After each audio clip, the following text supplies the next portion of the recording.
Good morning. Good morning, ma'am. Good morning, ma'am. Good morning, ma'am. Good morning. Okay, good morning. Good morning, miss. Okay, എല്ലാവർക്കും good morning ട്ടോ. അപ്പൊ നമുക്ക് ഇന്നത്തെ class തുടങ്ങാം. അതിന് മുമ്പ് ഞാൻ ചോദിക്കട്ടെ, എക്സാം ഒക്കെ എങ്ങനെയുണ്ടായിരുന്നു? എക്സാം ഒക്കെ എങ്ങനെയുണ്ടായിരുന്നു? നല്ല എക്സാം ആയിരുന്നു. കുഴപ്പമില്ലായിരുന്നു. ആ, ശരി ശരി. അപ്പൊ ഇതേ മോഡലായിരിക്കും, ഇതൊരു മോഡൽ എക്സാം ആണ് നിങ്ങൾക്ക് നടന്നത് കേട്ടോ. അപ്പൊ ഇതുപോലെ ആയിരിക്കും എല്ലാ എക്സാമുകള്. അപ്പൊ അങ്ങനെയുള്ള കാര്യങ്ങളൊക്കെ ശ്രദ്ധിക്കാം കേട്ടോ. ശരി, അപ്പൊ ഞാനൊന്ന് ഓൺ മ്യൂട്ട് കൊടുക്കാണ്. ഓൺ മ്യൂട്ട് ചെയ്യാൻ കേട്ടോ.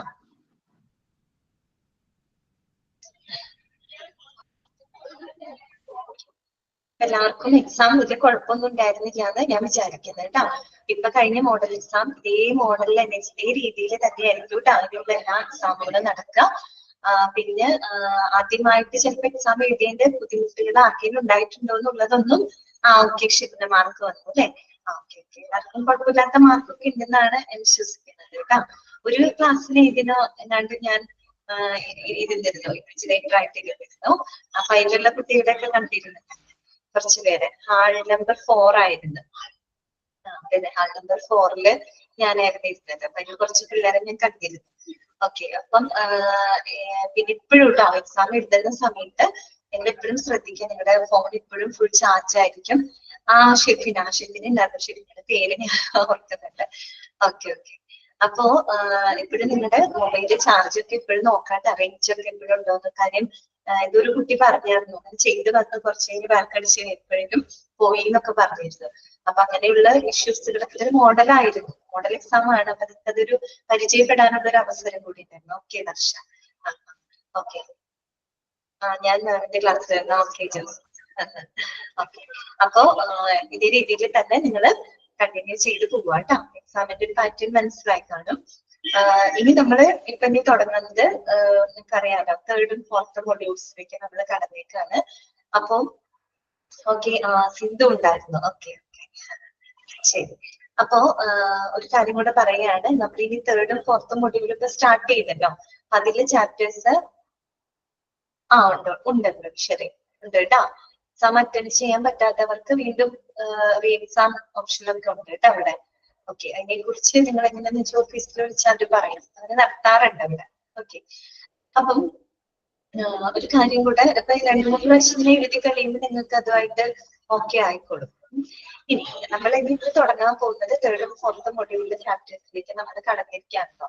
അപ്പോ ഞാനൊരു കാര്യം അഡ്വാൻസ് ആയിട്ട് തന്നെ പറയാണ്, നമ്മൾ 1, 2 മൊഡ്യൂളിൽ കണ്ട ചാപ്റ്ററുകൾ പോലെയല്ല, കുറച്ചും കൂടെ എന്താ പറയുക ബുദ്ധിമുട്ടുണ്ട് കേട്ടോ. ബുദ്ധിമുട്ടെന്ന് വെച്ചാൽ കുറെ കൂടെ തിയററ്റിക്കൽ ആയിട്ടുള്ള കുറെ കാര്യങ്ങള്, എല്ലാത്തിനും നമുക്ക് ഇങ്ങനെ എക്സ്പ്ലനേഷൻ കൊടുത്ത് പറയാൻ ബുദ്ധിമുട്ടുള്ള കുറെ ചാപ്റ്റേഴ്സുകളും കാര്യങ്ങളൊക്കെയാണ്. എന്നിട്ട് അതിനെ പേടിക്കണ്ട, കുഴപ്പമില്ല. നിങ്ങളുടെ ഭാഗത്തുനിന്നും കൂടെ കുറച്ചൊരു എഫർട്ട് നിങ്ങൾ എടുക്കണം കേട്ടോ. നിങ്ങൾ എഫർട്ട് എടുക്കണം, എന്തെങ്കിലും എടുക്കണം. എന്നാൽ കൂടിയും ഈ 3-4 ചാപ്റ്റേഴ്സുകൾ വരുമ്പോ പഴയ പോലെ അല്ല, കുറച്ചും കൂടെ നമുക്കൊരു ബോറിംഗ് ഒക്കെ ഫീൽ ചെയ്യുന്ന അത്യാവശ്യം ലെങ്തി ആയിട്ടുള്ള ചാപ്റ്ററുകളാണ്, വലുപ്പമുള്ള ചാപ്റ്ററുകളാണ് അധികം കേട്ടോ. അപ്പൊ അങ്ങനെയൊക്കെയുള്ള കുറച്ച് പ്രശ്നങ്ങളുണ്ട്. ചില ചാപ്റ്ററുകൾ തന്നെ നമുക്ക് ഭയങ്കര ബോറിംഗ് ആയിട്ടൊക്കെ ഫീൽ ചെയ്യും. അപ്പൊ അതൊക്കെ ഞാൻ അഡ്വാൻസ് ആയിട്ട് പറയാണ് കേട്ടോ. വേറെ പ്രശ്നങ്ങളൊന്നുമില്ല. അപ്പൊ അതൊക്കെ ഒന്ന് ശ്രദ്ധിക്കുക. അപ്പൊ നിങ്ങളുടെ ഭാഗത്തുനിന്ന് നിങ്ങൾ കുറച്ചും കൂടെ എഫർട്ട് എടുക്കേണ്ട കാര്യങ്ങളുണ്ട് കേട്ടോ. 3rd and 4th വരുമ്പോ ഒക്കെ എല്ലാം ഇങ്ങനെ ഫുള്ളി എക്സ്പ്ലെയിൻ ചെയ്ത് അതിനൊരു ക്ലാരിഫിക്കേഷൻ കൊടുക്കാൻ ചിലപ്പോൾ പറ്റിയിട്ട് വരില്ല കേട്ടോ. അപ്പൊ അതൊന്ന് മനസ്സിൽ വെക്കാം. അപ്പൊ നമുക്ക് നോക്കാം കേട്ടോ. അപ്പൊ ഞാനിങ്ങനെ തുടങ്ങാൻ പോകുന്ന ചാപ്റ്റർ ഇതാണ്. 3rd മൊഡ്യൂളിലെ ചാപ്റ്റർ ആണ് കേട്ടോ. 3rd മൊഡ്യൂളിലെ ചാപ്റ്റർ നമ്പർ 5 ആണ് കേട്ടോ. 5ാമത്തെ ചാപ്റ്റർ ആണ് എത്തിക്കൽ ആൻഡ് ലീഗൽ ഇഷ്യൂസ് കേട്ടോ. ചാപ്റ്ററിന്റെ നമ്പർ ഒന്ന് നോട്ട് ചെയ്യുക, പേര് നോട്ട് ചെയ്ത് വെക്കാം. 3rd മൊഡ്യൂളിലെ ചാപ്റ്റർ ആണ് chapter number 5, ethical and legal issues. Okay, അപ്പൊ നമുക്ക് തുടങ്ങാം. എന്താണ് എത്തിക്കൽ ലീഗൽ ഇഷ്യൂസ് എന്നൊക്കെ പറയുമ്പോ എന്താണ് ഷിസ്മി PG സ്റ്റുഡൻസിന്റെ എക്സാം ചെയ്യുന്നത്? അതിനെ കുറിച്ച് എനിക്ക് അറിയില്ല കേട്ടോ ഷിസ്മി, അതിനെപ്പറ്റി എനിക്ക് അറിയില്ല, ഡീറ്റെയിൽ ആയിട്ട് അറിയില്ല പറഞ്ഞു തരാനായിട്ട് എങ്ങനെയാണുള്ളത് കേട്ടോ. ഓക്കെ, വേറെ ഏതെങ്കിലും ഓഫീസ് മുഖേന ഒന്ന് അന്വേഷിക്കുക, അങ്ങനെ എന്തെങ്കിലും ചെയ്ത് കഴിഞ്ഞാൽ അറിയാൻ പറ്റുമായിരിക്കും കേട്ടോ. ശരി, അപ്പൊ നോക്കാം, എത്തിക്കൽ ആൻഡ് ലീഗൽ ഇഷ്യൂസ്. നമ്മൾ എത്തിക്സ് എന്ന് കേട്ടിട്ടുണ്ട് അല്ലെ, എത്തിക്സ് എന്ന് കേട്ടിട്ടുണ്ട്. നമ്മൾ ഏതൊരു പ്രൊഫഷൻ എടുക്കുകയാണെങ്കിലും അതല്ലേ, ഇപ്പൊ ഹോസ്പിറ്റൽ ആയിക്കോട്ടെ, ഒരു ഓർഗനൈസേഷൻ ആയാലും, ഒരു ബിസിനസ് ആയിക്കഴിഞ്ഞാലും, എന്തൊരു ജോലി ആയാലും, പല പല ജോലികളുണ്ട് അല്ലെ, ഏതൊരു ജോലിക്കും അതിൻ്റെതായ ഒരു എത്തിക്സ് ഉണ്ടെന്ന് നമ്മൾ പറയാറുണ്ട് അല്ലെ. ആ ഒരു എത്തിക്സ് വിട്ട് നമ്മൾ ഒരിക്കലും എന്ത് ചെയ്യാനായിട്ട് പാടില്ല, ബിഹേവ് ചെയ്യാനായിട്ട് നമ്മൾ പാടില്ല. ആ ഒരു ജോലിക്കുണ്ട്, ഇതൊരു പ്രൊഫഷൻ അല്ലെങ്കിൽ ഒരു ഓർഗനൈസേഷൻ, നമ്മൾ പഠിക്കുന്നത് ഹോസ്പിറ്റൽ എന്ന് പറയുന്ന ആ ഒരു ഓർഗനൈസേഷനുമായിട്ട് ബന്ധപ്പെട്ട എത്തിക്കൽ സൈഡുകളാണ്. അപ്പൊ അങ്ങനെയുള്ള കാര്യങ്ങളാണ്. എത്തിക്സ് ഉണ്ട്, ലീഗൽ ഇഷ്യൂസ് ഉണ്ട്. ഇപ്പോ ഈ എത്തിക്സ് എന്ന് പറയുമ്പോൾ ധാർമ്മിക വശങ്ങളാണ് അല്ലെ. ഒരു ഹോസ്പിറ്റലിനെ സംബന്ധിച്ച് എന്തുകൊണ്ടാണ് ഈ ധാർമ്മിക വശങ്ങൾ അറിയുന്നതിന്റെയും അത് പാലിക്കുന്നതിന്റെയും ഇമ്പോർട്ടൻസ് എന്താണെന്ന് നിങ്ങൾ എപ്പോഴെങ്കിലും ചിന്തിച്ചിട്ടുണ്ടോ? എന്തായിരിക്കും ഒരു ഹോസ്പിറ്റലിനെ സംബന്ധിച്ചിടത്തോളം? തീർച്ചയായിട്ടും നമുക്കറിയാം, ഹോസ്പിറ്റൽ എന്ന് പറയുന്നത് ഒരു ചാരിറ്റി ഇൻസ്റ്റിറ്റ്യൂഷൻ ആണ് അല്ലെ. അപ്പൊ അതിന് എന്തായാലും ഒരു എത്തിക്കൽ സൈഡ് അതിലുണ്ട്. ഇത്തരം എത്തിക്കൽ വശങ്ങൾ അറിഞ്ഞിരിക്കുകയും അതേ രീതിയിൽ പാലിക്കുകയും ചെയ്യുമ്പോഴാണ് നമുക്കൊരു തുല്യ രീതിയിൽ പേഷ്യൻസിനായി കഴിഞ്ഞാലും ഒരു ആരോഗ്യ പരിചരണം അല്ലെങ്കിൽ ഒരു കെയർ നമുക്ക് കൊടുക്കാനായിട്ട് സാധിക്കും അല്ലെ. വളരെ തുല്യവും അതുപോലെ തന്നെ എന്താണ്, അവർ തുല്യം എന്ന് ഉദ്ദേശിച്ച വേറൊന്നുമല്ല. അപ്പൊ പേഷ്യൻസിനെ സംബന്ധിച്ചാണെങ്കിൽ അവരുടെ ബാക്ക്ഗ്രൗണ്ട് അല്ലെങ്കിൽ അവരുടെ കുടുംബ പശ്ചാത്തലം അല്ലെങ്കിൽ അവരുടെ കമ്മ്യൂണിറ്റി അല്ലെങ്കിൽ അവരുടെ സാമ്പത്തിക സ്ഥിതി ഇതൊന്നും പരിഗണിക്കാതെ ഏറ്റവും തുല്യവും നീതിയുക്തമായ രീതിയിൽ അവർക്കൊരു പരിചരണം കൊടുക്കണമെങ്കിൽ ഇത്തരം ധാർമ്മിക വശങ്ങൾ അവിടെ പാലിച്ചിരിക്കണം അല്ലെ. എങ്കിൽ മാത്രമാണ്, അപ്പൊ അങ്ങനെ നമ്മൾ ചെയ്യുമ്പോഴാണ് പേഷ്യൻസിനായി കഴിഞ്ഞാലും അവരുടെ കോൺഫിഡൻസ് അല്ലെ, അവരുടെ ഒരു ട്രസ്റ്റ്, ആശുപത്രിയുടെ മേലുള്ള അവരുടെ ഒരു വിശ്വാസം അല്ലെങ്കിൽ അവരുടെ ഒരു എന്താ പറയാ കോൺഫിഡൻസ് അല്ലെ, ആത്മവിശ്വാസം, അതൊക്കെ നമുക്ക് വർദ്ധിപ്പിക്കാനായിട്ട് സാധിക്കും. അതിലൂടെ നമുക്ക് എന്ത് ചെയ്യാൻ പറ്റും, ആ ഒരു ഹോസ്പിറ്റലിന്റെ റെപ്യൂട്ടേഷൻ തന്നെ നമുക്ക് വർദ്ധിപ്പിക്കാനായിട്ട് സാധിക്കും അല്ലെ. അപ്പൊ അതിന് എത്തിക്കൽ സൈഡ് വളരെ ഇമ്പോർട്ടന്റ് ആയിട്ടുള്ളൊരു ഭാഗമാണ്. അതുപോലെ തന്നെ ഒരു സൈഡ് ആണ് ലീഗൽ വശങ്ങൾ അല്ലെ. ലീഗൽ സൈഡ് ഇമ്പോർട്ടന്റ് ആണ്. കാര്യം ഒരു ഹോസ്പിറ്റൽ എന്ന് പറയുമ്പോൾ അത് എല്ലാ ലീഗൽ സൈഡുകളും അറിഞ്ഞുകൊണ്ട് വേണം എന്ത് കൊടുക്കാനായിട്ട്, പേഷ്യൻസിന് പരിചരണം കൊടുക്കാനായിട്ട്. ഓക്കെ, കാര്യം ആ ലീഗൽ സൈഡുകളെല്ലാം മനസ്സിലാക്കിക്കൊണ്ട് വേണം പേഷ്യൻസിന് അവര് പരിചരണം കൊടുക്കാനായിട്ട്. അതോടൊപ്പം തന്നെ പേഷ്യൻസിന്റെ സൈഡിൽ നിന്ന് നോക്കുകയാണെങ്കിൽ അവർക്കുമുണ്ട് അവരുടേതായ പേഷ്യന്റ് റൈറ്റ്സ് ഉണ്ട് അല്ലെ. പേഷ്യന്റ് ബിൽ ഓഫ് റൈറ്റ്സ് എന്നൊക്കെ പറഞ്ഞ് നിങ്ങൾക്ക് പഠിക്കാറുണ്ട്. പേഷ്യൻസിന് അവരുടേതായ അവകാശങ്ങളുണ്ട്. അപ്പൊ അതിനും എന്തറിഞ്ഞിരിക്കണം, ലീഗൽ വശങ്ങൾ അവിടെ അറിഞ്ഞിരിക്കണം. അത് മാത്രമല്ല, നമ്മൾ ഈ ലീഗൽ സൈഡ് അറിയുന്നതിലൂടെ നമുക്ക് പല കാര്യങ്ങളും ഈ പറയുന്ന നിയമങ്ങളായാലും ദുരുപയോഗം ചെയ്യുന്നത് നമുക്ക് തടയാനായിട്ട് പറ്റും അല്ലെ. തടയാൻ നമുക്ക് പറ്റും. പ്രത്യേകിച്ച് ഹോസ്പിറ്റലിന്റെ കേസിലാണെങ്കിൽ ഏതെങ്കിലും രീതിയിൽ അവർക്കൊരു ക്വാളിറ്റി കെയർ കൊടുക്കാതിരിക്കാം അല്ലെ. അതെന്നൊക്കെ പറയുമ്പോൾ ഇതിന് എതിരാണ് അങ്ങനെയുള്ള കാര്യങ്ങൾ. ഒരിക്കലും ഒരു ഡിസ്ക്രിമിനേഷൻ ചെയ്യുകയോ പേഷ്യൻസിന് ഒരു ഡിസ്ക്രിമിനേറ്റ് എന്തെങ്കിലും ഒരു അസുഖത്തിന്റെ പേരിലോ അല്ലെങ്കിൽ ഒരു കമ്മ്യൂണിറ്റിയുടെ പേരിലോ അല്ലെങ്കിൽ ഒരു എന്താ പറയാ ഫിനാൻഷ്യൽ ബാക്ക്ഗ്രൗണ്ടിന്റെ പേരിൽ ഒരിക്കലും ഒരു ഡിസ്ക്രിമിനേഷൻ അവിടെ വിവേചനം ചെയ്യാനായിട്ട് പാടില്ല. ആ രീതിയിൽ നമ്മൾ വേണ്ടത്ര കെയർ കൊടുക്കാതെ ഇത്തരം ദുരുപയോഗങ്ങളൊക്കെ നടത്തുകയാണെങ്കിൽ അതിനു വേണ്ടി ക്ലെയിം ചെയ്യുന്നതിൽ നമുക്ക് എന്തറിഞ്ഞിരിക്കണം, ലീഗൽ വശങ്ങൾ അറിഞ്ഞിരിക്കണം. ശരിയല്ലേ? ഇനി ഇത്തരം ലീഗൽ സൈഡ് അറിയാതെയാണ് നമ്മളൊരു സേവനം പ്രൊവൈഡ് ചെയ്യുന്നതെങ്കിൽ തീർച്ചയായിട്ടും അത് ട്രസ്റ്റ് നഷ്ടപ്പെട്ടു പോകാനായിട്ട് കാരണമാവും. ആ ഒരു ഹോസ്പിറ്റലിൽ മേലുള്ള ആ ഒരു വിശ്വാസം നഷ്ടപ്പെട്ടു പോകാനായിട്ട് കാരണമാകും അല്ലെ. അപ്പൊ ഞാൻ പറഞ്ഞത് ഇത്രയേ ഉള്ളൂ. ധാർമ്മിക വശങ്ങളും ലീഗൽ വശങ്ങളും ഒക്കെ അറിയുന്നതിലൂടെ മാത്രമേ നമുക്ക് എന്ത് ചെയ്യാൻ പറ്റുള്ളൂ, ഒരു ഹൈ ക്വാളിറ്റി കെയർ കൊടുക്കാനായിട്ട് പറ്റും. അതോടൊപ്പം തന്നെ ഹൈ ക്വാളിറ്റി കെയർ എങ്ങനെ കൊടുക്കണം, പേഷ്യന്റിന്റെ സേഫ്റ്റി അല്ലെ, ഏറ്റവും പ്രധാനപ്പെട്ടതാണ് പേഷ്യന്റിന്റെ സുരക്ഷിതത്വം ഉറപ്പുവരുത്താനുള്ളത് അല്ലെ. ആ ഒരു പേഷ്യന്റിന്റെ സേഫ്റ്റി, ഒരു സേഫ് കെയർ കൊടുക്കുന്നതിന് വേണ്ടിയിട്ട് നമ്മൾ ഇത്തരത്തിലുള്ള എത്തിക്കൽ ആൻഡ് ലീഗൽ ഇഷ്യൂസ് അല്ലെങ്കിൽ എത്തിക്കൽ സൈഡും ലീഗൽ സൈഡുകളൊക്കെ നമ്മൾ കൃത്യമായിട്ട് അറിഞ്ഞിരിക്കണം. അപ്പോ നിങ്ങൾ ഹോസ്പിറ്റൽ അഡ്മിനിസ്ട്രേഷൻ എന്ന് പറയുന്ന ഈ കോഴ്സ് ചെയ്യുമ്പോൾ നിങ്ങൾ തീർച്ചയായിട്ടും ഈ ഒരു എത്തിക്കൽ ലീഗൽ ഇഷ്യൂസ് അല്ലെങ്കിൽ എത്തിക്കൽ ലീഗൽ സൈഡുകൾ കൃത്യമായിട്ട് നമ്മൾ അറിഞ്ഞുകൊണ്ട് വേണം എപ്പോഴും മുന്നോട്ട് പ്രവർത്തിക്കാനായിട്ട്. മനസ്സിലായല്ലോ? അതുകൊണ്ടാണ് ഈ ഒരു ചാപ്റ്റർ ഇതിനകത്ത് ഉൾപ്പെടുത്തിയിരിക്കുന്നത്. ഈ ഒരു ചാപ്റ്ററിനകത്ത് നമ്മൾ പഠിക്കുന്നത് എത്തിക്കൽ ആസ്പെക്റ്റുകൾ, എത്തിക്സ് എന്താണ് എത്തിക്സ് എന്നതുകൊണ്ട് ഉദ്ദേശിക്കുന്നത്. നമ്മൾ ഏത് വ്യൂ പോയിന്റിലൂടെയാണ് നോക്കുന്നത്, ഹോസ്പിറ്റലിന്റെ സൈഡിൽ നിന്നാണ് കേട്ടോ. ഞാൻ പറഞ്ഞല്ലേ, എല്ലാ ബിസിനസ്സിനും എല്ലാ ഓർഗനൈസേഷനും അതിൻ്റെതായ ഒരു എത്തിക്സ് ഉണ്ട്. നമ്മൾ പറയുന്നത് ഹോസ്പിറ്റലിനെയാണ്. ഓക്കെ, അപ്പൊ എത്തിക്സ് എന്താണെന്നും എത്തിക്കൽ വശങ്ങൾ എന്തൊക്കെയാണെന്നും ഈ ഒരു ചാപ്റ്ററിനകത്ത് പറയുന്നുണ്ട്. അതുപോലെ തന്നെ ലീഗൽ വശങ്ങളെ പറ്റി നമ്മൾ പറയുന്നുണ്ട്. എന്താണ് ലോ, നിയമം എന്നാൽ എന്താണ്, അല്ലെങ്കിൽ ലീഗൽ ഇഷ്യൂസുകൾ എന്തൊക്കെയാണ്, പലതരത്തിലുള്ള എന്തുകൊണ്ടാണ് നമ്മൾ ഇത്തരം എത്തിക്കൽ ലീഗൽ ഇഷ്യൂസ് അറിയുന്നതിന്റെ ആവശ്യകത എന്താണ്, ഒരു അഡ്മിനിസ്ട്രേറ്റർ ആവാൻ പോകുന്ന നിങ്ങൾ ഇത്തരം എത്തിക്കൽ ലീഗൽ ഇഷ്യൂസ് അറിയുന്നതിന്റെ ആവശ്യകത എന്താണ് എന്നുള്ള കാര്യങ്ങൾ നമ്മൾ ഇതിനകത്ത് പഠിക്കുന്നുണ്ട്. പിന്നെ അതുപോലെ തന്നെ കുറച്ചധികം ലോകൾ പഠിക്കാറുണ്ട്, നിയമങ്ങൾ പഠിക്കാറുണ്ട് നമുക്ക് ഈ ഒരു ചാപ്റ്ററിനകത്ത്. അവിടെയാണ് നിങ്ങൾക്ക് കുറച്ചൊരു ബുദ്ധിമുട്ട് ഫീൽ ചെയ്യുക. കാര്യം ഒത്തിരിയേറെ നിയമങ്ങളും അതിൻ്റെതായ കുറെ വർഷങ്ങളും കാര്യങ്ങളൊക്കെ നിങ്ങൾക്ക് പഠിക്കാനുണ്ട്. അപ്പൊ നമുക്കതൊരു സൂത്രത്തിലൂടെ എങ്ങനെയൊക്കെ നമുക്ക് പഠിച്ചെടുക്കാം. ഓക്കെ. പിന്നെ അല്ലാണ്ട് ഈ ലോകളിൽ നിന്നൊക്കെ വ്യത്യസ്തമായിട്ട് ഒരു എന്താ പറയാ 2-3 ലോകൾ പ്രത്യേകമായിട്ട് പഠിക്കേണ്ട കുറച്ച് ലോകളും ഈ ഒരു ചാപ്റ്ററിനകത്ത് ഉൾപ്പെടുത്തിയിട്ട് ഇത്രയേ ഉള്ളൂ ഇതിനകത്ത് കേട്ടോ. ഈ ഒരു ചാപ്റ്ററിനകത്ത് ഇത്രേ നമുക്ക് പഠിക്കാനുള്ളൂ. എത്തിക്സ് സൈഡ്, ലീഗൽ സൈഡ് മനസ്സിലാക്കി വെക്കുക, അതിന്റെ ആവശ്യകതയെ പറ്റി മനസ്സിലാക്കി വെക്കുക. അതുപോലെ കുറച്ച് ലോകളിൽ നിന്നാണ് കൂടുതൽ ക്വസ്റ്റ്യൻസ് നിങ്ങൾക്ക് വരിക കേട്ടോ. ലോകള്, അതിന്റെ വർഷം എന്താണ്, ആ ലോകള് എന്തുമായിട്ട് ബന്ധപ്പെട്ടതാണ്, അങ്ങനെയുള്ള കാര്യങ്ങളൊക്കെയാണ് ഈ ഒരു ചാപ്റ്ററിനായിട്ട് നമ്മൾ ഡിസ്കസ് ചെയ്ത് പോകുന്നത്. ഓക്കെ ആണല്ലോ? ചാപ്റ്ററിനെ കുറിച്ച് നിങ്ങൾക്ക് ഒരു ഐഡിയ കിട്ടിയില്ല? ഓക്കെ, അപ്പൊ നമുക്ക് തുടങ്ങാം. ശരി, അപ്പൊ ആദ്യം നമുക്ക് നോക്കാം എത്തിക്കൽ ആൻഡ് ലീഗൽ ഇഷ്യൂസ്.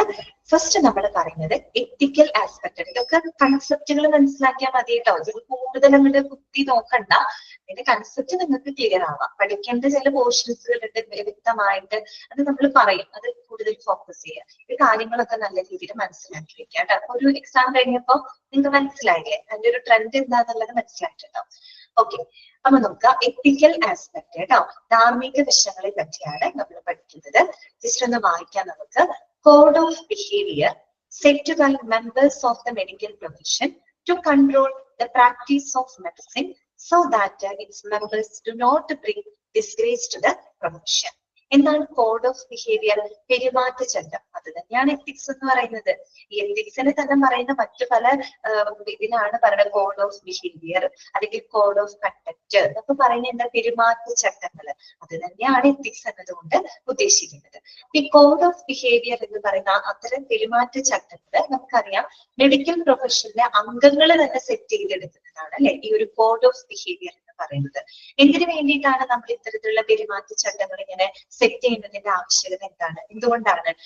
അതായത് മെഡിക്കൽ സ്റ്റാഫുകളാണെങ്കിൽ ആ ഒരു പ്രൊഫഷന്, മെഡിസിൻ എന്ന് പറയുന്ന ആ ഒരു പ്രൊഫഷന് ഒരു തരത്തിലും എന്ത് ചെയ്ത് കാണാൻ പാടില്ല, ഡിസ്ഗ്രേസ് ചെയ്ത് കാണാനായിട്ട് പാടില്ല ഇല്ലേ? ഞാനിപ്പോ ഇവിടെ ഒരു ടീച്ചറായിട്ട് വർക്ക് ചെയ്യുന്നു. എനിക്ക് ഈ ഒരു പ്രൊഫഷൻ എനിക്ക് എന്റേതായ ഒരു എത്തിക്സ് ഉണ്ട്. അത് വിട്ട് നമ്മൾ ഒരിക്കലും സ്റ്റുഡൻസിന്റെ അടുത്ത് അല്ലെങ്കിൽ നമ്മൾ ആ ഒരു പ്രൊഫഷനോട് പെരുമാറാൻ പാടില്ല. എന്നതുപോലെ മെഡിക്കൽ പ്രൊഫഷനും ഉണ്ട് അല്ലെ, അതിൻ്റെതായ ഒരു എത്തിക്സ് ഉണ്ട്. അപ്പൊ ആ ഒരു പ്രൊഫഷൻ ഒരിക്കലും ഡിസ്ഗ്രേസ് ചെയ്ത് കാണാതിരിക്കാനായിട്ട്, ആ ഒരു ജോലിനെ നമ്മൾ ഒരിക്കലും എന്താ പറയാ തരം താഴ്ത്തി കാണാതിരിക്കുന്നതിന് വേണ്ടിയിട്ട് ഈ പറയുന്ന മെഡിക്കൽ പ്രൊഫഷനിലെ അംഗങ്ങൾ തന്നെ എന്ത് സെറ്റ് ചെയ്തിട്ടുണ്ട്? ഒരു കോഡ് ഓഫ് ബിഹേവിയർ, ഒരു സെർട്ടൈൻ സെറ്റ് ഓഫ് പെരുമാറ്റച്ചട്ടങ്ങൾ അവർ ഫോർമുലേറ്റ് ചെയ്ത് വെച്ചിട്ടുണ്ട്. അത് എന്തിനു വേണ്ടിയിട്ടാണ്? മെഡിസിനെ നിയന്ത്രിക്കാനും ആ ഒരു പ്രൊഫഷൻ ഒരിക്കലും ഡിസ്ഗ്രേസ് ചെയ്യാതിരിക്കുന്നതിന് വേണ്ടിയിട്ടാണ് നമ്മൾ ഇത്തരത്തിലുള്ള കോഡ് ഓഫ് ബിഹേവിയർ സെറ്റ് ചെയ്ത് വെച്ചിരിക്കുന്നത്. അതിനെ തന്നെയാണ് ഒരു അർത്ഥത്തിൽ നമ്മൾ എന്തെന്ന് പറയുന്നത് എത്തിക്സ് എന്നതുകൊണ്ട് ഉദ്ദേശിക്കുന്നത്. ഓക്കെ, ഇനി നോക്കാം. അറ്റ് സിംപ്ലസ്റ്റ് എത്തിക്സ് എന്ന് പറഞ്ഞാൽ എന്താണ്? Ethics is A system of moral principles. Ethics എന്ന് പറയുന്നത് എന്താണ് ശരിക്കും?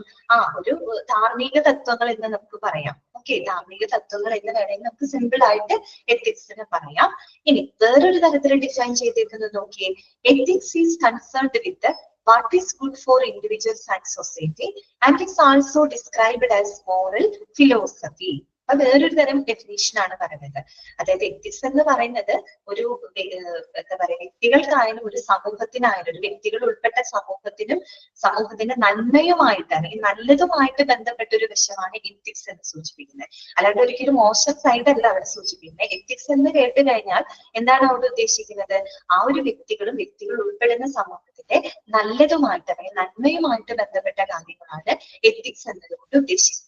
അതുകൊണ്ട് തന്നെ നമുക്ക് അതിനെ എങ്ങനെ ഡിഫൈൻ ചെയ്തിട്ട് മോറൽ ഫിലോസഫി അല്ലെ, ഒരു ധാർമ്മിക തത്വശാസ്ത്രമാണെന്ന് നമുക്ക് വിശേഷിപ്പിക്കാം. ഓക്കെ, അതൊന്ന് ജസ്റ്റ് ഒന്ന് അണ്ടർലൈൻ ചെയ്ത് വെക്കാം. ഒരു ഡെഫിനിഷൻ പോലെയാണ്.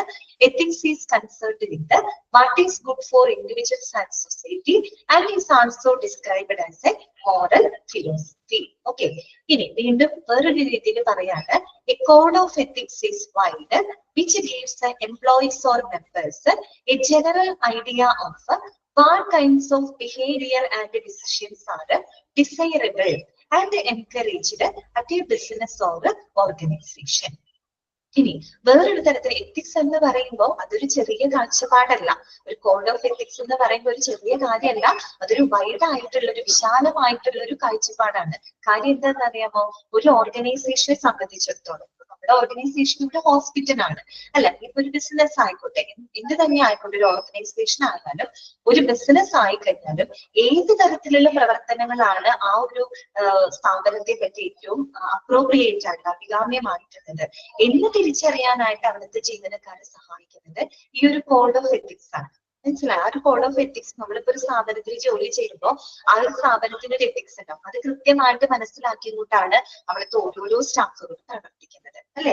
അതാണ് അവിടെ പറഞ്ഞത്. അപ്പൊ നമുക്ക് അതൊന്ന് മനസ്സിലാവും. നമ്മള് അതിൽ നിന്ന് വിട്ടൊരു പെരുമാറ്റം നമ്മൾ ചെയ്യുന്നുണ്ടെങ്കിൽ അത് ആ സ്ഥാപനത്തിന്റെ എത്തിക്സിനെതിരായിട്ടായിരിക്കും നമ്മൾ ചെയ്യുന്നുണ്ടാവുക. അപ്പൊ തീർച്ചയായിട്ടും നമ്മൾ അവിടുന്ന് നമ്മള് എന്താ പറയുക, ഈ പറയുന്ന ടെർമിനേറ്റ് ചെയ്യുക, അങ്ങനെയൊക്കെയുള്ള സാഹചര്യങ്ങൾ നമുക്ക് ഉണ്ടായേക്കാം. അതുകൊണ്ടാണ് പറയുന്നത്, ഒരു ഓർഗനൈസേഷനെ സംബന്ധിച്ച്, ഒരു ബിസിനസിനെ സംബന്ധിച്ച് ഏത് തരത്തിലുള്ള പ്രവർത്തനങ്ങളാണ് അഭികാമ്യമായിട്ടുള്ളത് എന്ന് അവിടുത്തെ സ്റ്റാഫുകൾക്ക് തിരിച്ചറിയാൻ സഹായിക്കുന്ന സംഭവമാണ് കോഡ് ഓഫ് എത്തിക്സ് എന്ന് പറയുന്നത്. ആ അർത്ഥത്തിൽ നോക്കുമ്പോൾ അതൊരു ചെറിയ കൺസെപ്റ്റ് അല്ല, വലിയൊരു കൺസെപ്റ്റ് ആണ് അല്ലെ? ഒരു വിശാലമായിട്ടുള്ളൊരു കൺസെപ്റ്റ് ആണ്. പിന്നെ എന്താണ് പറയുന്നത്? വീണ്ടും അത് തന്നെ കോഡ് ഓഫ് കണ്ടക്ട്. നമ്മൾ തുടക്കം പറഞ്ഞില്ലേ കോഡ് ഓഫ് ബിഹേവിയർ, ആ സെയിം സംഭവം തന്നെയാണ്. കോഡ് ഓഫ് കണ്ടക്ട്, പെരുമാറ്റച്ചട്ടം അല്ലെ? അത് തന്നെയാണ് എത്തിക്സ്. എങ്ങനെ പെരുമാറണം, ഏത് രീതിയിൽ നമ്മൾ പെരുമാറണം എന്നുള്ളതാണ് അല്ലെ? A code of conduct mentions how employees or members have to act in a particular situations. അതൊന്ന് അണ്ടർലൈൻ ചെയ്തിരിക്കുക കേട്ടോ. എന്താണ് കോഡ് ഓഫ് കണ്ടക്ട്? കണ്ടക്ട് എന്ന് വെച്ചാൽ പെരുമാറ്റമാണ് അല്ലെ? നമ്മൾ പറഞ്ഞിട്ടില്ലേ, സ്കൂളിൽ നിന്നൊക്കെ വിടുമ്പോ എന്താണ്, കണ്ടക്ട് സർട്ടിഫിക്കറ്റ് കിട്ടും അല്ലെ? നമുക്ക് നമ്മുടെ പെരുമാറ്റത്തെ പറ്റിയുള്ള ഒരു സർട്ടിഫിക്കറ്റ്, നല്ലതായിരുന്നോ ചീത്തയായിരുന്നോ എന്നൊക്കെ പറയണമല്ലോ. അതുപോലെ a code of conduct mentions how employees or members have to act in a particular situation. ഓരോ പ്രത്യേക സാഹചര്യത്തിലും അവിടുത്തെ ജീവനക്കാര് അല്ലെങ്കിൽ അവിടുത്തെ അംഗങ്ങള് ഏത് രീതിയിൽ പ്രവർത്തിക്കണം എന്ന് പരാമർശിക്കുന്ന ഒന്നാണ് എന്ത്? Code of conduct. അത് തന്നെയാണ് എന്തെന്ന് പറയുന്നത് എത്തിക്സ് എന്നതുകൊണ്ട് ഉദ്ദേശിക്കുന്നത്. മനസ്സിലായല്ലോ? ക്ലിയർ ആയല്ലോ? എത്തിക്സ് എന്ന് പറയുന്നത് ധാർമ്മിക വശങ്ങളാണ്. അതെന്ന് പറയുമ്പോൾ പല രീതിയിൽ അവർ ഡിഫൈൻ ചെയ്തിരിക്കുന്നത്. അത് തന്നെയാണ് കോഡ് ഓഫ് കണ്ടക്ട് അല്ലെങ്കിൽ കോഡ് ഓഫ് ബിഹേവിയർ എന്ന് പറയുന്നത്. കോഡ് ഓഫ് ബിഹേവിയർ എന്ന് വെച്ചാൽ ഒരു പെരുമാറ്റ ചട്ടങ്ങളാണ്. അത് മെഡിക്കൽ പ്രൊഫഷനിലെ അംഗങ്ങൾ തന്നെ ഫോർമുലേറ്റ് ചെയ്തിരിക്കുന്നതാണ്. എന്തിനു വേണ്ടിയിട്ടാണ്? ഒരു മെഡിസിൻ എന്ന് പറയുന്ന ആ ഒരു പ്രൊഫഷനെ നിയന്ത്രിക്കാനും ആ ഒരു ജോലിയിൽ ഒരിക്കലും ഡിസ്ക്രൈസ് ചെയ്ത് കാണാതിരിക്കുന്നതിന് വേണ്ടിയിട്ടാണ് നമ്മൾ അത്തരത്തിലുള്ള പെരുമാറ്റ ചട്ടങ്ങൾ എന്ത് ചെയ്തിരിക്കുന്നത്? സെറ്റ് ചെയ്തിരിക്കുന്നത് അല്ലെ? അപ്പൊ എത്തിക്സ് എന്ന് പറയുന്നത് നമുക്ക് വേണമെങ്കിൽ ഒരു മോറൽ പ്രിൻസിപ്പിൾസ് എന്നോ മോറൽ ഫിലോസഫി എന്നൊക്കെ നമുക്ക് നിർവചിക്കാം. ഓക്കെ, അതെന്ന് പറയുമ്പോൾ എപ്പോഴും എന്താണ്, നല്ല വശത്തിനെ മാത്രമാണ് അവിടെ സൂചിപ്പിക്കുന്നത്. വ്യക്തികളും അത് ഉൾപ്പെടുന്ന സമൂഹത്തിന്റെ നന്മയുമായിട്ട് ബന്ധപ്പെട്ട ഒരു കാര്യമാണ് എത്തിക്സ് എന്നതുകൊണ്ട് ഉദ്ദേശിക്കുന്നത്. അതൊരു കോഡ് ഓഫ് ബിഹേവിയർ ആണ്, പെരുമാറ്റച്ചട്ടങ്ങളാണ്. ആ ഒരു ഓർഗനൈസേഷൻ അല്ലെങ്കിൽ ആ ഒരു ബിസിനസ്സിന് ഏറ്റവും അഭികാമ്യമായിട്ടുള്ള പ്രവർത്തനങ്ങൾ ഏതൊക്കെയാണ് എന്ന് തിരിച്ചറിയാൻ അവിടുത്തെ ജീവനക്കാരെ ഹെൽപ്പ് ചെയ്യുന്നത് ഈ ഒരു കോഡ് ഓഫ് എത്തിക്സ് ആണ്. ഓക്കെ, അതുകൊണ്ട് തന്നെ അതൊരു ചെറിയ കാഴ്ചപ്പാടല്ല, വളരെ വിശാലമായിട്ടുള്ള ഒരു കാഴ്ചപ്പാടാണ്. ഓരോ പ്രത്യേക സാഹചര്യങ്ങളിലും അവിടുത്തെ അംഗങ്ങൾ എങ്ങനെ പ്രവർത്തിക്കണം എന്ന് പരാമർശിക്കുന്ന ഒന്നാണ് കോഡ് ഓഫ് കണ്ടക്ട്. അത് തന്നെയാണ് കേട്ടോ ethics. Code of behaviour, code of ethics എന്നൊക്കെ പറഞ്ഞാൽ അത് തന്നെയാണ് ഉദ്ദേശിക്കുന്നത്. അപ്പൊ ഞാൻ പറഞ്ഞു, നിങ്ങൾ മനസ്സിലാക്കേണ്ടത് ഈ ഒരു എത്തിക്കൽ ആസ്പെക്ട് അറിയുന്നതിന്റെ ആവശ്യകത എന്താണ്? അതറിഞ്ഞാൽ മാത്രമാണ് നമുക്ക് പേഷ്യൻസിന് വളരെ തുല്യവും നീതിയുക്തമായ രീതിയിൽ പരിചരണം കൊടുക്കാനായിട്ട് സാധിക്കുള്ളൂ അല്ലെ? അവിടെ ഒരു വിവേചനം നമ്മൾ ചെയ്യാൻ പാടില്ല. അവരുടെ സാമ്പത്തികമായിരുന്ന ചുറ്റുപാടുകൾ, അല്ലെങ്കിൽ അവരുടെ കുടുംബ പശ്ചാത്തലമോ അല്ലെങ്കിൽ അവരുടെ കമ്മ്യൂണിറ്റിനെ ബേസ് ചെയ്തുകൊണ്ട് ഒരിക്കലും അവിടെ എന്ത് ചെയ്യാൻ പാടില്ല, വിവേചനം ചെയ്യാനായിട്ട് പാടില്ല. ആ രീതിയിൽ ഏറ്റവും ക്വാളിറ്റി കെയർ എല്ലാ രോഗികൾക്കും ഉറപ്പ് വരുത്തണമെങ്കിൽ നമ്മൾ ഈ ഒരു എത്തിക്കൽ ആസ്പെക്ട് പാലിച്ചിരിക്കണം, അല്ലെങ്കിൽ ഹോസ്പിറ്റലിൽ അത് പാലിച്ചിരിക്കണം. ഓക്കെ, ക്ലിയർ ആണല്ലോ? അത് കഴിഞ്ഞു. ഇനി നമുക്ക് അറിയേണ്ടത് ലീഗൽ ആസ്പെക്റ്റുകളാണ് കേട്ടോ, നിയമവശങ്ങളാണ്. അപ്പൊ ഇവിടെ നിങ്ങൾക്ക് 3 ഡെഫിനേഷൻസ് തന്നിട്ടുണ്ട്. ആ 3 ഡെഫിനേഷൻസ് ഇമ്പോർട്ടന്റ് ആണ്, പഠിച്ചു വെക്കണം. ലോ എന്താണെന്നാണ് പറഞ്ഞിരിക്കുന്നത്. അപ്പൊ നിയമം എന്നാൽ എന്താണ്? അതിന് 3 രീതിയിൽ അത് ഡിഫൈൻ ചെയ്തിട്ടുണ്ട്. ഏതൊക്കെയാണ്? ഒന്നാമത്തെ പോയിന്റ് ആണ്, law means set of rules to lead the human action ഒന്നാമത്തെ ലോയിന്റെ ഒരു ഡെഫിനേഷൻ ആണ് law means set of rules to lead the human action. അതായത് മനുഷ്യന്റെ പ്രവർത്തനങ്ങളെ മുന്നോട്ട് നയിക്കുന്ന ഒരു സെറ്റ് ഓഫ് റൂൾസ് അല്ലെ, ഒരു കൂട്ടം എന്താ പറയാ റൂൾസ്. അതാണ് എന്തെന്ന് പറയുന്നത് ലോ എന്നതുകൊണ്ട് ഉദ്ദേശിക്കുന്നത്. അതൊരു ഡെഫിനിഷൻ ആണ് കേട്ടോ. എന്താണ് first definition? Law means set of rules to lead the human action അല്ലെ, മനുഷ്യന്റെ പ്രവർത്തനങ്ങളെ മുന്നോട്ട് നയിക്കുന്ന ഒരു സെറ്റ് ഓഫ് റൂൾസിനെയാണ് നമ്മൾ ലോ എന്ന് പറയുന്നത്. ഓക്കെ, നിയമം എന്ന് പറയുന്നത്. ഇനി നോക്കിയേ രണ്ടാമത്തെ ഡെഫിനിഷൻ നോക്കിയേ, ലോയിനെ വേറൊരു രീതിയിൽ define ചെയ്തേക്കാണ്. Law is a system of rights and obligations which the state imposes. Correct അല്ലേ? നമ്മുടെ ഭരണകൂടം നമ്മളിൽ ഇമ്പോസ് ചെയ്യുന്ന അല്ലെ, നമ്മളിൽ അടിച്ചേൽപ്പിക്കുന്ന എന്താണ് അവകാശങ്ങളുടെയും കടമകളുടെയും ഒരു സംവിധാനമാണ് എന്തെന്ന് പറയുന്നത് ലോ എന്ന് പറയുന്നത്. ഇത് വേറൊരു രീതിയിൽ ഡിഫൈൻ ചെയ്തിട്ടുണ്ട്. മനസ്സിലായല്ലോ? അതായത് നമ്മുടെ സ്റ്റേറ്റ്, നമ്മുടെ ഭരണകൂടം നമ്മളിൽ മേൽ അല്ലെ, നമ്മളാണ് അവിടുത്തെ ആളുകള്, നമ്മുടെ മേൽ ഇമ്പോസ് ചെയ്യുന്ന ഒരു കൂട്ടം അവകാശങ്ങളുടെയും കടമകളുടെയും ഒരു സംവിധാനമാണ് ലോ എന്നതുകൊണ്ട് ഉദ്ദേശിക്കുന്നത്. രണ്ടാമത്തെ ഡെഫിനിഷൻ നമ്മൾ പഠിച്ചു വെക്കണം. ഓക്കെ, മൂന്നാമത്തെ പോയിന്റ് ഇതാണ്. Law is the body of principles recognised by the state and the administration of justice. അതായത് നമ്മുടെ ഭരണകൂടവും അതുപോലെ തന്നെ നമ്മുടെ എന്താണ് നീതി നിർവഹണ വിഭാഗവും ഒക്കെ അംഗീകരിച്ചിട്ടുള്ള, റെക്കഗ്നൈസ് ചെയ്തിട്ടുള്ള ഒരു കൂട്ടം തത്വങ്ങൾ അല്ലെ, അതിനെ നമുക്ക് എന്തെന്ന് പറയാം? ലോ എന്ന് പറയാം. അപ്പൊ ഇവിടെ എന്താണ് മൂന്ന് രീതിയിൽ ഡിഫൈൻ ചെയ്തേക്കാണ് ലോയിനെ. ആദ്യത്തെ ഡെഫിനിഷൻ എന്തായിരുന്നു? Law means set of rules to lead the human action അല്ലെ, മനുഷ്യന്റെ പ്രവർത്തനങ്ങളെ മുന്നോട്ട് നയിക്കുന്ന സെറ്റ് ഓഫ് റൂൾസിനെയാണ് ലോ എന്ന് പറയുന്നത്. ഒരു ഡെഫിനിഷൻ. രണ്ടാമത്തെ ഡെഫിനിഷൻ നമ്മൾ എന്താ പറഞ്ഞത്? ഭരണകൂടം നമ്മളിൽ അടിച്ചേൽപ്പിക്കുന്ന അവകാശങ്ങളുടെയും കടമകളുടെയും ഒരു സംവിധാനമാണ് നിയമം എന്ന് പറയുന്നത്. ഇതാണ് രണ്ടാമത്തെ ഡെഫിനിഷൻ. ഓക്കെ, മൂന്നാമത്തെ നമ്മൾ എന്താ പറഞ്ഞത്? ഭരണകൂടം മാത്രമല്ല നമ്മുടെ നീതി നിർവഹണ വിഭാഗവും അംഗീകരിച്ചിട്ടുള്ള ഒരു കൂട്ടം തത്വങ്ങള് അല്ലെ, ഒരു സെറ്റ് ഓഫ് പ്രിൻസിപ്പിൾസ് അല്ലെങ്കിൽ ഒരു ബോഡി ഓഫ് പ്രിൻസിപ്പിൾസ്, അതിനെയാണ് നമ്മൾ എന്ത് പറയുന്നത്? ലോ എന്ന് പറയുന്നത്. കിട്ടിയോ മൂന്ന് ഡെഫിനിഷൻസ്? അത് നിങ്ങളോട് ഇങ്ങനെയാണ് ചോദിക്കാട്ടോ. Dash means set of rules to lead human action. എന്താണ്? ലോ ആണ്. അല്ലെങ്കിൽ ചിലപ്പോൾ ഇങ്ങനെ ചോദിക്കാം, dash is a system of rights and obligation which the state imposes. എന്താണ്? ലോ ആണ്. അല്ലെങ്കിൽ ഇങ്ങനെ ചോദിക്കാം, dash is the body of principle that recognised by state and administration of justice. എന്താണ്? ലോ ആണ്. അപ്പൊ മൂന്ന് രീതിയിൽ ചോദിച്ചാലും ഉത്തരം കിട്ടണം കേട്ടോ. ഇനി എന്താണ് പറയുന്നത്? Courts or police may impose this system of rules and punish people who violate the laws, such as by paying a fine or other penalty, including jail. അതായത് വേറൊന്നുമല്ല, നമ്മൾ ഈ പറയുന്ന നിയമം എന്താണെന്ന് നമുക്കറിയാം അല്ലെ. അപ്പൊ ഈ നിയമപാലകരാരാണ്? നമ്മുടെ നാട്ടിലെ നീതി നിർവഹണ ഏജൻസികൾ ആരൊക്കെയാണ്? നീതി നിർവഹണ ഏജൻസികൾ ആരാണ്? പോലീസ്, കോടതിയൊക്കെയാണ്. അതിലൂടെയല്ലേ നമ്മൾ നീതി നിർവഹിക്കപ്പെടുന്നത് അല്ലെ. നീതി നിർവഹണ ഏജൻസി എന്ന് പറഞ്ഞാൽ നമ്മുടെ കോടതി, പോലീസ് ഇവരൊക്കെയാണ്. ഇത്തരം പോലീസും കോടതികളൊക്കെയാണ് ഇവിടുത്തെ നിയമങ്ങളെല്ലാം തന്നെ ഇമ്പോസ് ചെയ്യുന്നതും. ഇനി ഈ പറയുന്ന നിയമങ്ങൾ എന്തെങ്കിലും തന്നെ ലംഘിച്ചു കഴിഞ്ഞാൽ അതിലെന്ത് ചെയ്യും? നമുക്ക് എന്തെങ്കിലും പെനാൾട്ടി തരും അല്ലെ, അല്ലെങ്കിൽ നമുക്ക് നമ്മളെ കൊണ്ട് ഫൈൻ അടപ്പിക്കും, അല്ലെങ്കിൽ നമുക്ക് ചിലപ്പോൾ ജയിൽ ശിക്ഷ വരെ നമുക്ക് ലഭിക്കാം. ഓക്കെ, അതൊക്കെ നമുക്ക് അറിയാവുന്ന കാര്യങ്ങളാണ് അല്ലെ. ഇനി അടുത്ത പോയിന്റ്. അപ്പൊ നമ്മൾ ലീഗൽ ആസ്പെക്ട് എന്താണെന്നുള്ളത് മനസ്സിലാക്കി, അതുപോലെ തന്നെ എന്താണ് മറ്റേ എത്തിക്കൽ ആസ്പെക്ട് എന്താന്നുള്ളതും നമ്മൾ മനസ്സിലാക്കി. ഇത് രണ്ടും അറിഞ്ഞുകൊണ്ട് വേണം നമ്മൾ ഹോസ്പിറ്റലിൽ എപ്പോഴും പ്രവർത്തനങ്ങൾ ചെയ്യാനായിട്ട് കേട്ടോ. ഓക്കെ, ഇനി നോക്കാം. Hospital administration is obliged to have a clear understanding of ethical and legal responsibility. നമ്മളിലോട്ട് വരാം. എന്തുകൊണ്ടാണ് ഈ ഹോസ്പിറ്റൽ അഡ്മിനിസ്ട്രേഷൻ നിർബന്ധമായിട്ടും നമ്മൾ ഇത്തരത്തിലുള്ള എത്തിക്കൽ ലീഗൽ റെസ്പോൺസിബിലിറ്റിയെ കുറിച്ച് കൃത്യമായിട്ടുള്ള ഒരു അറിവുണ്ടായിരിക്കണം? എന്തുകൊണ്ടാണ് അറിവുണ്ടാവണം എന്ന് പറയാൻ റീസൺ അതാണ് അടുത്ത കാര്യത്തിൽ പറയുന്നത്. Management is responsible for the policies for keeping a safe hospital, physical facilities and services must ensure the building conforms to regional bylaws, safety regulations, sanitation arrangements. അപ്പൊ മാനേജ്മെന്റ് എന്ന് പറഞ്ഞാൽ എന്താണ്? നമ്മുടെ അഡ്മിനിസ്ട്രേഷൻ വിഭാഗം തന്നെയാണ് അല്ലെ. ഹോസ്പിറ്റൽ അഡ്മിനിസ്ട്രേഷൻ തന്നെയാണ് management എന്ന് പറയുന്നത്. ആ ഒരു മാനേജ്മെന്റ് എന്താണ്, ഒരു വളരെ സേഫ് ആയിട്ടുള്ള ഒരു ആശുപത്രി അല്ലെ, വളരെ സുരക്ഷിതമായിട്ടുള്ള ഒരു ആശുപത്രി, അത്യാവശ്യം നല്ല ഭൗതിക സാഹചര്യങ്ങളും അത്യാവശ്യം തരക്കേടില്ലാത്ത സേവനങ്ങളൊക്കെ കൊടുക്കുന്ന ഒരു സുരക്ഷിതമായിട്ടുള്ള ആശുപത്രി എന്താണ് നിലനിർത്തുന്നതിന് വേണ്ടിയിട്ടുള്ള പോളിസികളും പ്രൊസീജിയറുകളൊക്കെ ഉണ്ടാക്കിയെടുക്കുന്നത്, രൂപപ്പെടുത്തുന്നത് ആരാണ്? അവിടുത്തെ ഹോസ്പിറ്റൽ മാനേജ്മെന്റ് ആണ് അല്ലെ, അല്ലെങ്കിൽ ഒരു ഹോസ്പിറ്റൽ അഡ്മിനിസ്ട്രേഷൻ ആണ്. അപ്പൊ അങ്ങനെ അവർക്ക് നിർമ്മിച്ചെടുക്കണമെങ്കിൽ അത് എന്തറിഞ്ഞിരിക്കണം? ഈ പറയുന്ന എത്തിക്കൽ ലീഗൽ സൈഡുകളൊക്കെ അവർ അറിഞ്ഞിരിക്കണം. എന്നാൽ മാത്രമാണ് നമുക്ക് ഇത്തരത്തിലുള്ള ഒരു നല്ലൊരു ആശുപത്രി, അത്യാവശ്യം ഭൗതിക സാഹചര്യങ്ങളും അത്യാവശ്യം നല്ല സേവനങ്ങളൊക്കെ കൊടുക്കുന്ന ഒരു അത്യാവശ്യം റെപ്യൂട്ടേഷൻ ഉള്ള ഒരു ഹോസ്പിറ്റല് ഉണ്ടാക്കിയെടുക്കണമെങ്കിൽ അവിടുത്തെ മാനേജ്മെന്റിന് എന്തറിഞ്ഞിരിക്കണം? ഈ ലീഗൽ ആൻഡ് എത്തിക്കൽ റെസ്പോൺസിബിലിറ്റീസും വശങ്ങളും ഒക്കെ അവർക്ക് കൃത്യമായിട്ട് അറിഞ്ഞിരിക്കണം. അത് മാത്രമല്ല ഇവിടെ പറയുന്നുണ്ട് must ensure building conforms to regional bylaws, safety regulation, sanitation arrangement. അത് മാത്രമല്ല ആ ആശുപത്രി കെട്ടിടങ്ങള് എന്താണ് ഈ പറയുന്ന എല്ലാ നിയമങ്ങൾക്കും വിധേയമായിട്ടാണ്, എല്ലാ സേഫ്റ്റി റെഗുലേഷൻസ് അല്ലെ, എല്ലാ സുരക്ഷാ നടപടിക്രമങ്ങളും അതുപോലെ തന്നെ ശുചിത്വ ക്രമീകരണങ്ങളും പാലിച്ചുകൊണ്ട് തന്നെയാണോ ആ ഒരു ഹോസ്പിറ്റൽ അവിടെ പ്രവർത്തിക്കുന്നത് എന്ന് ഉറപ്പാക്കുന്നതിനും നമ്മൾ എന്തറിഞ്ഞിരിക്കണം?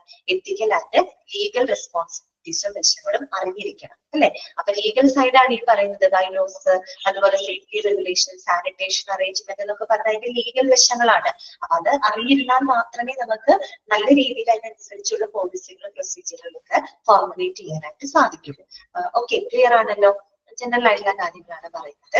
Hospitals being an inevitable part of the social system are subject to all laws of the land. അപ്പൊ നമ്മുടെ ഹോസ്പിറ്റൽ എന്ന് പറയുന്നത് നമ്മുടെ സമൂഹത്തിന്റെ തന്നെ ഏറ്റവും ഇമ്പോർട്ടന്റ് ആയിട്ടുള്ള ഒരു ഭാഗമാണ്, ഇന്നെവിറ്റബിൾ ആണ്, എന്നുവെച്ചാൽ ഒഴിച്ചുകൂടാനാവാത്തൊരു സംഭവം തന്നെയാണ് ആശുപത്രി എന്ന് പറയുന്നത്. അതുകൊണ്ട് തന്നെ നമ്മുടെ രാജ്യത്തെ എല്ലാ നിയമങ്ങൾക്കും എന്ത് വിധേയമാണ്? ആശുപത്രികളും വിധേയമാണ്. ഓക്കെ, അല്ലാതെ അവർക്ക് മാത്രം സ്പെഷ്യൽ റൂൾസ് ആൻഡ് റെഗുലേഷൻസ് ഒന്നുമില്ല. ഈ പറയുന്ന സമൂഹത്തിന്റെ ഏറ്റവും പ്രധാനപ്പെട്ട ഭാഗം തന്നെയാണ് ഹോസ്പിറ്റൽ എന്ന് പറയുന്നത്. അതുകൊണ്ട് നമ്മുടെ രാജ്യത്തെ എല്ലാ നിയമങ്ങൾക്കും വിധേയമാണ് ഹോസ്പിറ്റൽ. ഓക്കെ, അതനുസരിച്ചുകൊണ്ട് വേണം അവിടെ അത് പ്രവർത്തിക്കാനായിട്ട്. മനസ്സിലായി ഇത്രയും പറഞ്ഞത്? ഓക്കെ, ഇതൊരു ജനറൽ കാര്യമാണ് പറയുന്നത്. Hospital should be safe from explosives and inflammatory gases, chemicals, machinery, steel damages from slip ring levels etcetera. അതുപോലെ തന്നെ നമ്മളൊരു കാര്യം പറഞ്ഞല്ലേ, ഒരു സേഫ് ആയിട്ടുള്ള ആശുപത്രി എന്ന് പറഞ്ഞു കഴിഞ്ഞാൽ അവിടെ നല്ല ഭൗതിക സാഹചര്യങ്ങളായിരിക്കണം അല്ലെ, നല്ല ഭൗതിക സാഹചര്യങ്ങളായിരിക്കണം. അപ്പോ ഈ പറയുന്ന എപ്പോഴും ഹോസ്പിറ്റൽ എന്ന് പറയുന്ന എക്സ്പ്ലോസീവ് അല്ലെങ്കിൽ എന്തെങ്കിലും ഇൻഫ്ലമേറ്ററി ഗ്യാസുകള്, കെമിക്കൽസ്, സ്റ്റീം ഡാമേജസ്, അങ്ങനെയുള്ള അതുപോലെ സ്ലിപ്പറി ആയിട്ടുള്ള ഫ്ലോറുകള്, അതിൽ നിന്നുമൊക്കെ സേഫ് ആയിരിക്കണം. എന്ന് പറഞ്ഞ ഹോസ്പിറ്റലിന്റെ ഭൗതിക സാഹചര്യങ്ങൾ എപ്പോഴും നല്ലതായിരിക്കണം, സുരക്ഷിതമായിരിക്കണം. ഓക്കെ, ഒരിക്കലും ഒരു പേഷ്യന്റിന് അല്ലെങ്കിൽ അവിടുത്തെ ആളുകൾക്കോ വിസിറ്റേഴ്സിനോ ജീവനക്കാർക്കോ ഒരിക്കലും ഒരു എന്താ പറയാ ബുദ്ധിമുട്ടുണ്ടാക്കുന്ന രീതിയിലുള്ള ഒരു ഫിസിക്കൽ ഫെസിലിറ്റീസ് അല്ല അവിടെ ഉണ്ടായിരിക്കണം. എപ്പോഴും സേഫ് ആയിട്ടിരിക്കണം. ഓക്കെ, ഇതാണ് ഉദ്ദേശിക്കുന്നത്. ഇത്രയും കാര്യങ്ങൾ ക്ലിയർ ആയോ? അപ്പൊ ഇവിടെ നിങ്ങൾ എത്തിക്സ് എന്താന്നുള്ളത് മനസ്സിലാക്കി വെക്കുക.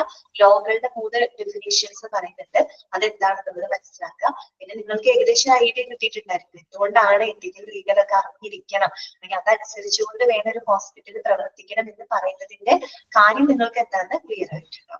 ഓക്കെ, ക്ലിയർ അല്ലേ? ഓക്കെ അല്ലേ? മനസ്സിലാകുന്നില്ലേ? ശരി, അങ്ങനെയാണെങ്കിൽ അടുത്ത ഭാഗത്തോട്ട് നമുക്ക് പോവാം. Why it is necessary for hospitals and medical administrators to be aware of ethical and legal aspects of hospital administration. അതാണ് നമുക്ക് പഠിക്കേണ്ടത്. അതായത് നിങ്ങൾ അറിഞ്ഞിരിക്കേണ്ട കാര്യമാണ് അല്ലെ, ഒരു ഹോസ്പിറ്റൽ അഡ്മിനിസ്ട്രേഷൻ എന്തുകൊണ്ടാണ് ഈ പറയുന്ന എത്തിക്കൽ ലീഗൽ ഇഷ്യൂസ് അറിഞ്ഞിരിക്കുന്നതിന്റെ ആവശ്യകത എന്താണ്. നമ്മൾ വെറുതെ ഇത് ഇങ്ങനെ ഓക്കെ ഇത് പഠിക്കണം എന്ന് കരുതി ഒരു ചാപ്റ്ററിൽ ഉൾപ്പെടുത്തിയേക്കല്ല, അതിനൊരു കാരണങ്ങളുണ്ട്. എന്തുകൊണ്ടാണ് അതിന്റെ ആവശ്യകത എന്നാണ്, അതിനുള്ള റീസൺസുകളാണ് ഇവിടെ കൊടുത്തേക്കുന്നത്. ഓരോ റീസൺ എന്താണെന്ന് നമുക്കൊന്ന് മനസ്സിലാക്കാം. ഒന്നാമത്തെ പോയിന്റ് ഇതാണ്, increasing number of medico legal cases. First point എന്താ ചിലപ്പോൾ ചോദിക്കാട്ടോ നിങ്ങളോട്, എന്തുകൊണ്ടാണ് എത്തിക്കൽ ലീഗൽ ഇഷ്യൂസ് അറിയുന്നതിന്റെ ആവശ്യകത എന്താണ്, എന്തുകൊണ്ടാണ് അത് അറിയണമെന്ന് പറയുന്നത്. അതിന്റെ റീസൺ ആണ് പറയുന്നത്. ഒന്ന്, increasing number of medico legal cases, അതായത് മെഡിക്കോ ലീഗൽ കേസുകളുടെ എണ്ണം വർദ്ധിച്ചു വരികയാണ് അല്ലെ ഇന്നത്തെ സാഹചര്യം. എന്താ മെഡിക്കോ ലീഗൽ കേസ് എന്ന് പറഞ്ഞു കഴിഞ്ഞാല്? മെഡിക്കോ ലീഗൽ കേസ് എന്ന് പറഞ്ഞ ഒന്നുമല്ല, ചില മെഡിക്കൽ കേസുകളുണ്ട് അതിൽ ഈ പറയുന്ന നിയമപരമായിട്ടുള്ള അന്വേഷണങ്ങൾ, അതിന്റെ ആക്സിഡന്റ് കറക്റ്റ് ആണ് കേട്ടോ, എന്നെ അഭിരാമി റേപ്പ് കറക്റ്റ് ആണ് ഇത് തന്നെ. അതായത് നിയമപരമായിട്ടുള്ള ചില മെഡിക്കൽ കേസുകളുണ്ട്, ഇപ്പൊ കൊലപാതകമാവാം, സൂസൈഡ് ആവാം, സെക്ഷുവൽ അസാൾട്ട് ആവാം, നിങ്ങൾ പറഞ്ഞ പോലെ സെക്ഷുവൽ അസാൾട്ട് ആയിരിക്കും, പല കാര്യങ്ങള് നമ്മുടെ നാട്ടിൽ തന്നെ നടക്കുന്ന കാര്യങ്ങൾ നമുക്ക് ഡെയിലി നമ്മൾ കാണുന്ന കാര്യങ്ങളുണ്ട് അല്ലെ. അപ്പൊ ശരിക്കും പറഞ്ഞ നാച്ചുറൽ ഡെത്ത് ഇപ്പൊ കുറവാണ്, കൂടുതലും എങ്ങനെയാണ് അല്ലാണ്ടുള്ള രീതിയിലുള്ള മരണങ്ങളാണ് കൂടുതലും വരുന്നത് അല്ലെ. പണ്ടത്തെ ഒരു കാലഘട്ടം പോലെ ഇപ്പൊ ഒരുപാട് പേര് ഇത്തരം മെഡിക്കോ ലീഗൽ കേസായിട്ട് മരണപ്പെടുന്നവരാണ്. ഏറെ മെജോറിറ്റി ആളുകൾ വയസ്സായിട്ട് അസുഖമായിട്ട് മരിക്കുന്ന ആൾക്കാരുടെ എണ്ണമൊക്കെ ഇപ്പൊ കുറവാണ് അല്ലെ. അപ്പൊ ഇവിടുത്തെ ഉദ്ദേശിക്കുന്നുള്ളൂ ചില മെഡിക്കൽ കേസുകൾക്ക് നിയമപരമായിട്ടുള്ള അന്വേഷണം ആവശ്യമായിട്ട് വരും. ഓക്കെ, അത്തരം കേസുകൾ ഇന്നത്തെ കാലത്ത് എന്താണ് വർദ്ധിച്ചുകൊണ്ടിരിക്കുകയാണ്. അതുകൊണ്ട് തന്നെ നമ്മൾ ഇത്തരം മെഡിക്കോ ലീഗൽ വശങ്ങളൊക്കെ നമ്മൾ കൃത്യമായിട്ട് അറിഞ്ഞിരിക്കണം. ഓക്കെ, ഇതാണ് ഒന്നാമത്തെ പോയിന്റ് കേട്ടോ, increasing number of medico legal cases. രണ്ടാമത്തെ പോയിന്റ് ഇതാണ്, minimise civil and criminal legal proceedings. അതുപോലെ തന്നെ എന്താണ് സിവിൽ ക്രിമിനൽ ലീഗൽ പ്രൊസീഡിങ്സുകളൊക്കെ പരമാവധി ലഘൂകരിക്കുന്നതിന് വേണ്ടിയിട്ട് നമ്മൾ ഈ വശങ്ങൾ അറിഞ്ഞിരിക്കണം. എന്താണ് സിവിൽ ക്രിമിനൽ ലീഗൽ പ്രൊസീഡിങ്സ് എന്ന് ഉദ്ദേശിക്കുന്നത്? എന്താണ്? അതായത് വേറൊന്നുമില്ല, നമ്മൾ ഇത്തരം നിയമങ്ങൾ നടപ്പിലാക്കുന്നതിലൂടെ നമുക്ക് ഇത്തരത്തിലുള്ള എന്താ പറയുക കേസ് എടുക്കുന്നത് അല്ലെങ്കിൽ പ്രോസിക്യൂട്ട് ചെയ്യപ്പെടുന്ന സാഹചര്യങ്ങളെ നമുക്ക് കുറയ്ക്കാൻ പറ്റും അല്ലെ. നല്ല രീതിയിൽ നിയമങ്ങൾ സജീവമായിട്ട് അല്ലെങ്കിൽ നിയമ നടപടികളൊക്കെ സജീവമായിട്ട് എടുക്കുന്ന ഒരു സൊസൈറ്റി ആണെങ്കിൽ നമുക്ക് ഇത്തരത്തിലുള്ള കേസുകൾ അല്ലെങ്കിൽ പ്രോസിക്യൂട്ട് ചെയ്യപ്പെടുന്ന കാര്യങ്ങൾ സാഹചര്യങ്ങളൊക്കെ നമുക്ക് ഒരു പരിധി വരെ എന്ത് ചെയ്യാനായിട്ട് പറ്റും, മിനിമൈസ് ചെയ്യാൻ, റിഡ്യൂസ് ചെയ്യാനായിട്ട് സാധിക്കും. അതാണ് അവിടുത്തെ point, minimise civil and criminal legal proceedings കേട്ടോ.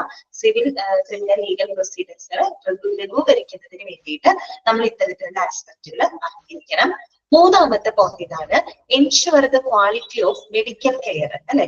ഈ പറയുന്ന മെഡിക്കൽ പരിചരണത്തിന്റെ ക്വാളിറ്റി ഉറപ്പുവരുത്തുന്നതിനായിട്ട് അല്ലെ, ഉറപ്പുവരുത്തുന്നതിനായിട്ട് ശരിക്കും നമുക്ക് ഫണ്ടമെന്റൽ റൈറ്റ്സ് ഉണ്ട് അല്ലെ, നമ്മൾക്ക് മൗലിക അവകാശങ്ങളുണ്ട്. അതിനായിട്ട് ആർട്ടിക്കിൾ 21 പറയുന്നുണ്ട് നമുക്ക് ജീവിക്കാനും വ്യക്തി സ്വാതന്ത്ര്യത്തിനുള്ള അവകാശമാണ് പറയുന്നത്. അതിനകത്ത് കൃത്യമായിട്ട് പറഞ്ഞത് കുറെ സബ് ഡിവിഷൻസ് ആയിട്ട് പറയുന്നുണ്ട് നമുക്ക് നല്ലൊരു മെഡിക്കൽ പരിചരണം അല്ലെ, ഒരു ക്വാളിറ്റി കെയർ നമുക്ക് ലഭിക്കാനുള്ള അവകാശം എന്ന് പറയുന്നത് ഇതൊരു ഫണ്ടമെന്റൽ റൈറ്റ് ആണ് കേട്ടോ. അതൊരു നമ്മുടെ ഫണ്ടമെന്റൽ റൈറ്റ് ആണ്.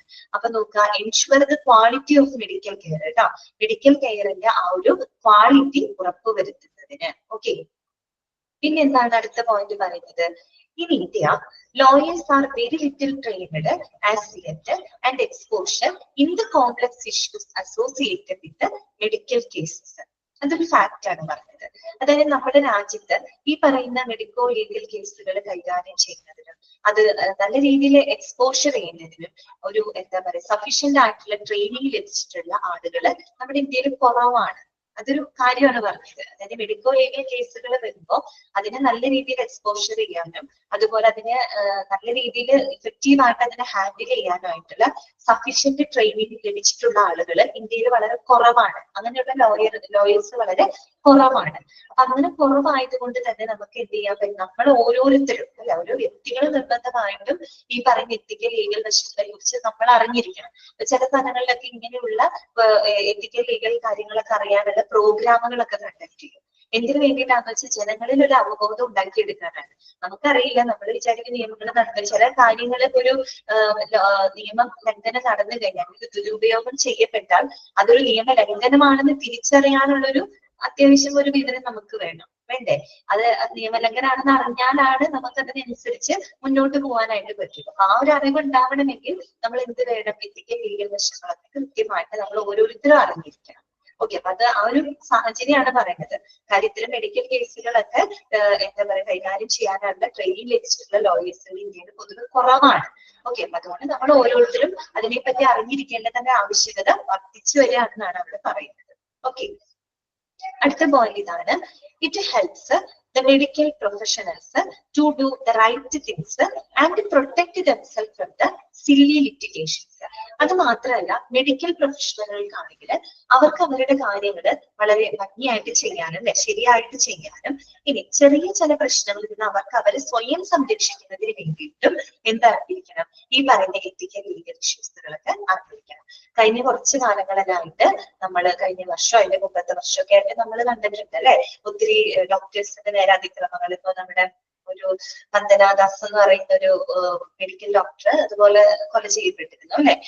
നമ്മളെല്ലാവരും കണ്ട ഒരു കാര്യമാണ്. അപ്പൊ അതിനെ തുടർന്ന് പിന്നെ പല മെഡിക്കൽ കോളേജിൽ മറ്റു പല ഇവിടെയൊക്കെ ഈ പറഞ്ഞ ഡോക്ടേഴ്സിനെതിരെ കൈയേറ്റം ചെയ്യുക, അങ്ങനെയുള്ള കുറെ കേസുകൾ നമ്മൾ കാണുന്നുണ്ട്. അപ്പൊ അവരെ സ്വയം പരിരക്ഷിക്കണം അല്ലെ എന്ന് പറഞ്ഞാൽ അവരെ ആക്രമിക്കുക മാത്രമല്ല, തിരിച്ച് അവരിൽ നിന്ന് മോശം അനുഭവങ്ങൾ പേഷ്യൻസിന് ഉണ്ടായ സാഹചര്യങ്ങളുണ്ട്.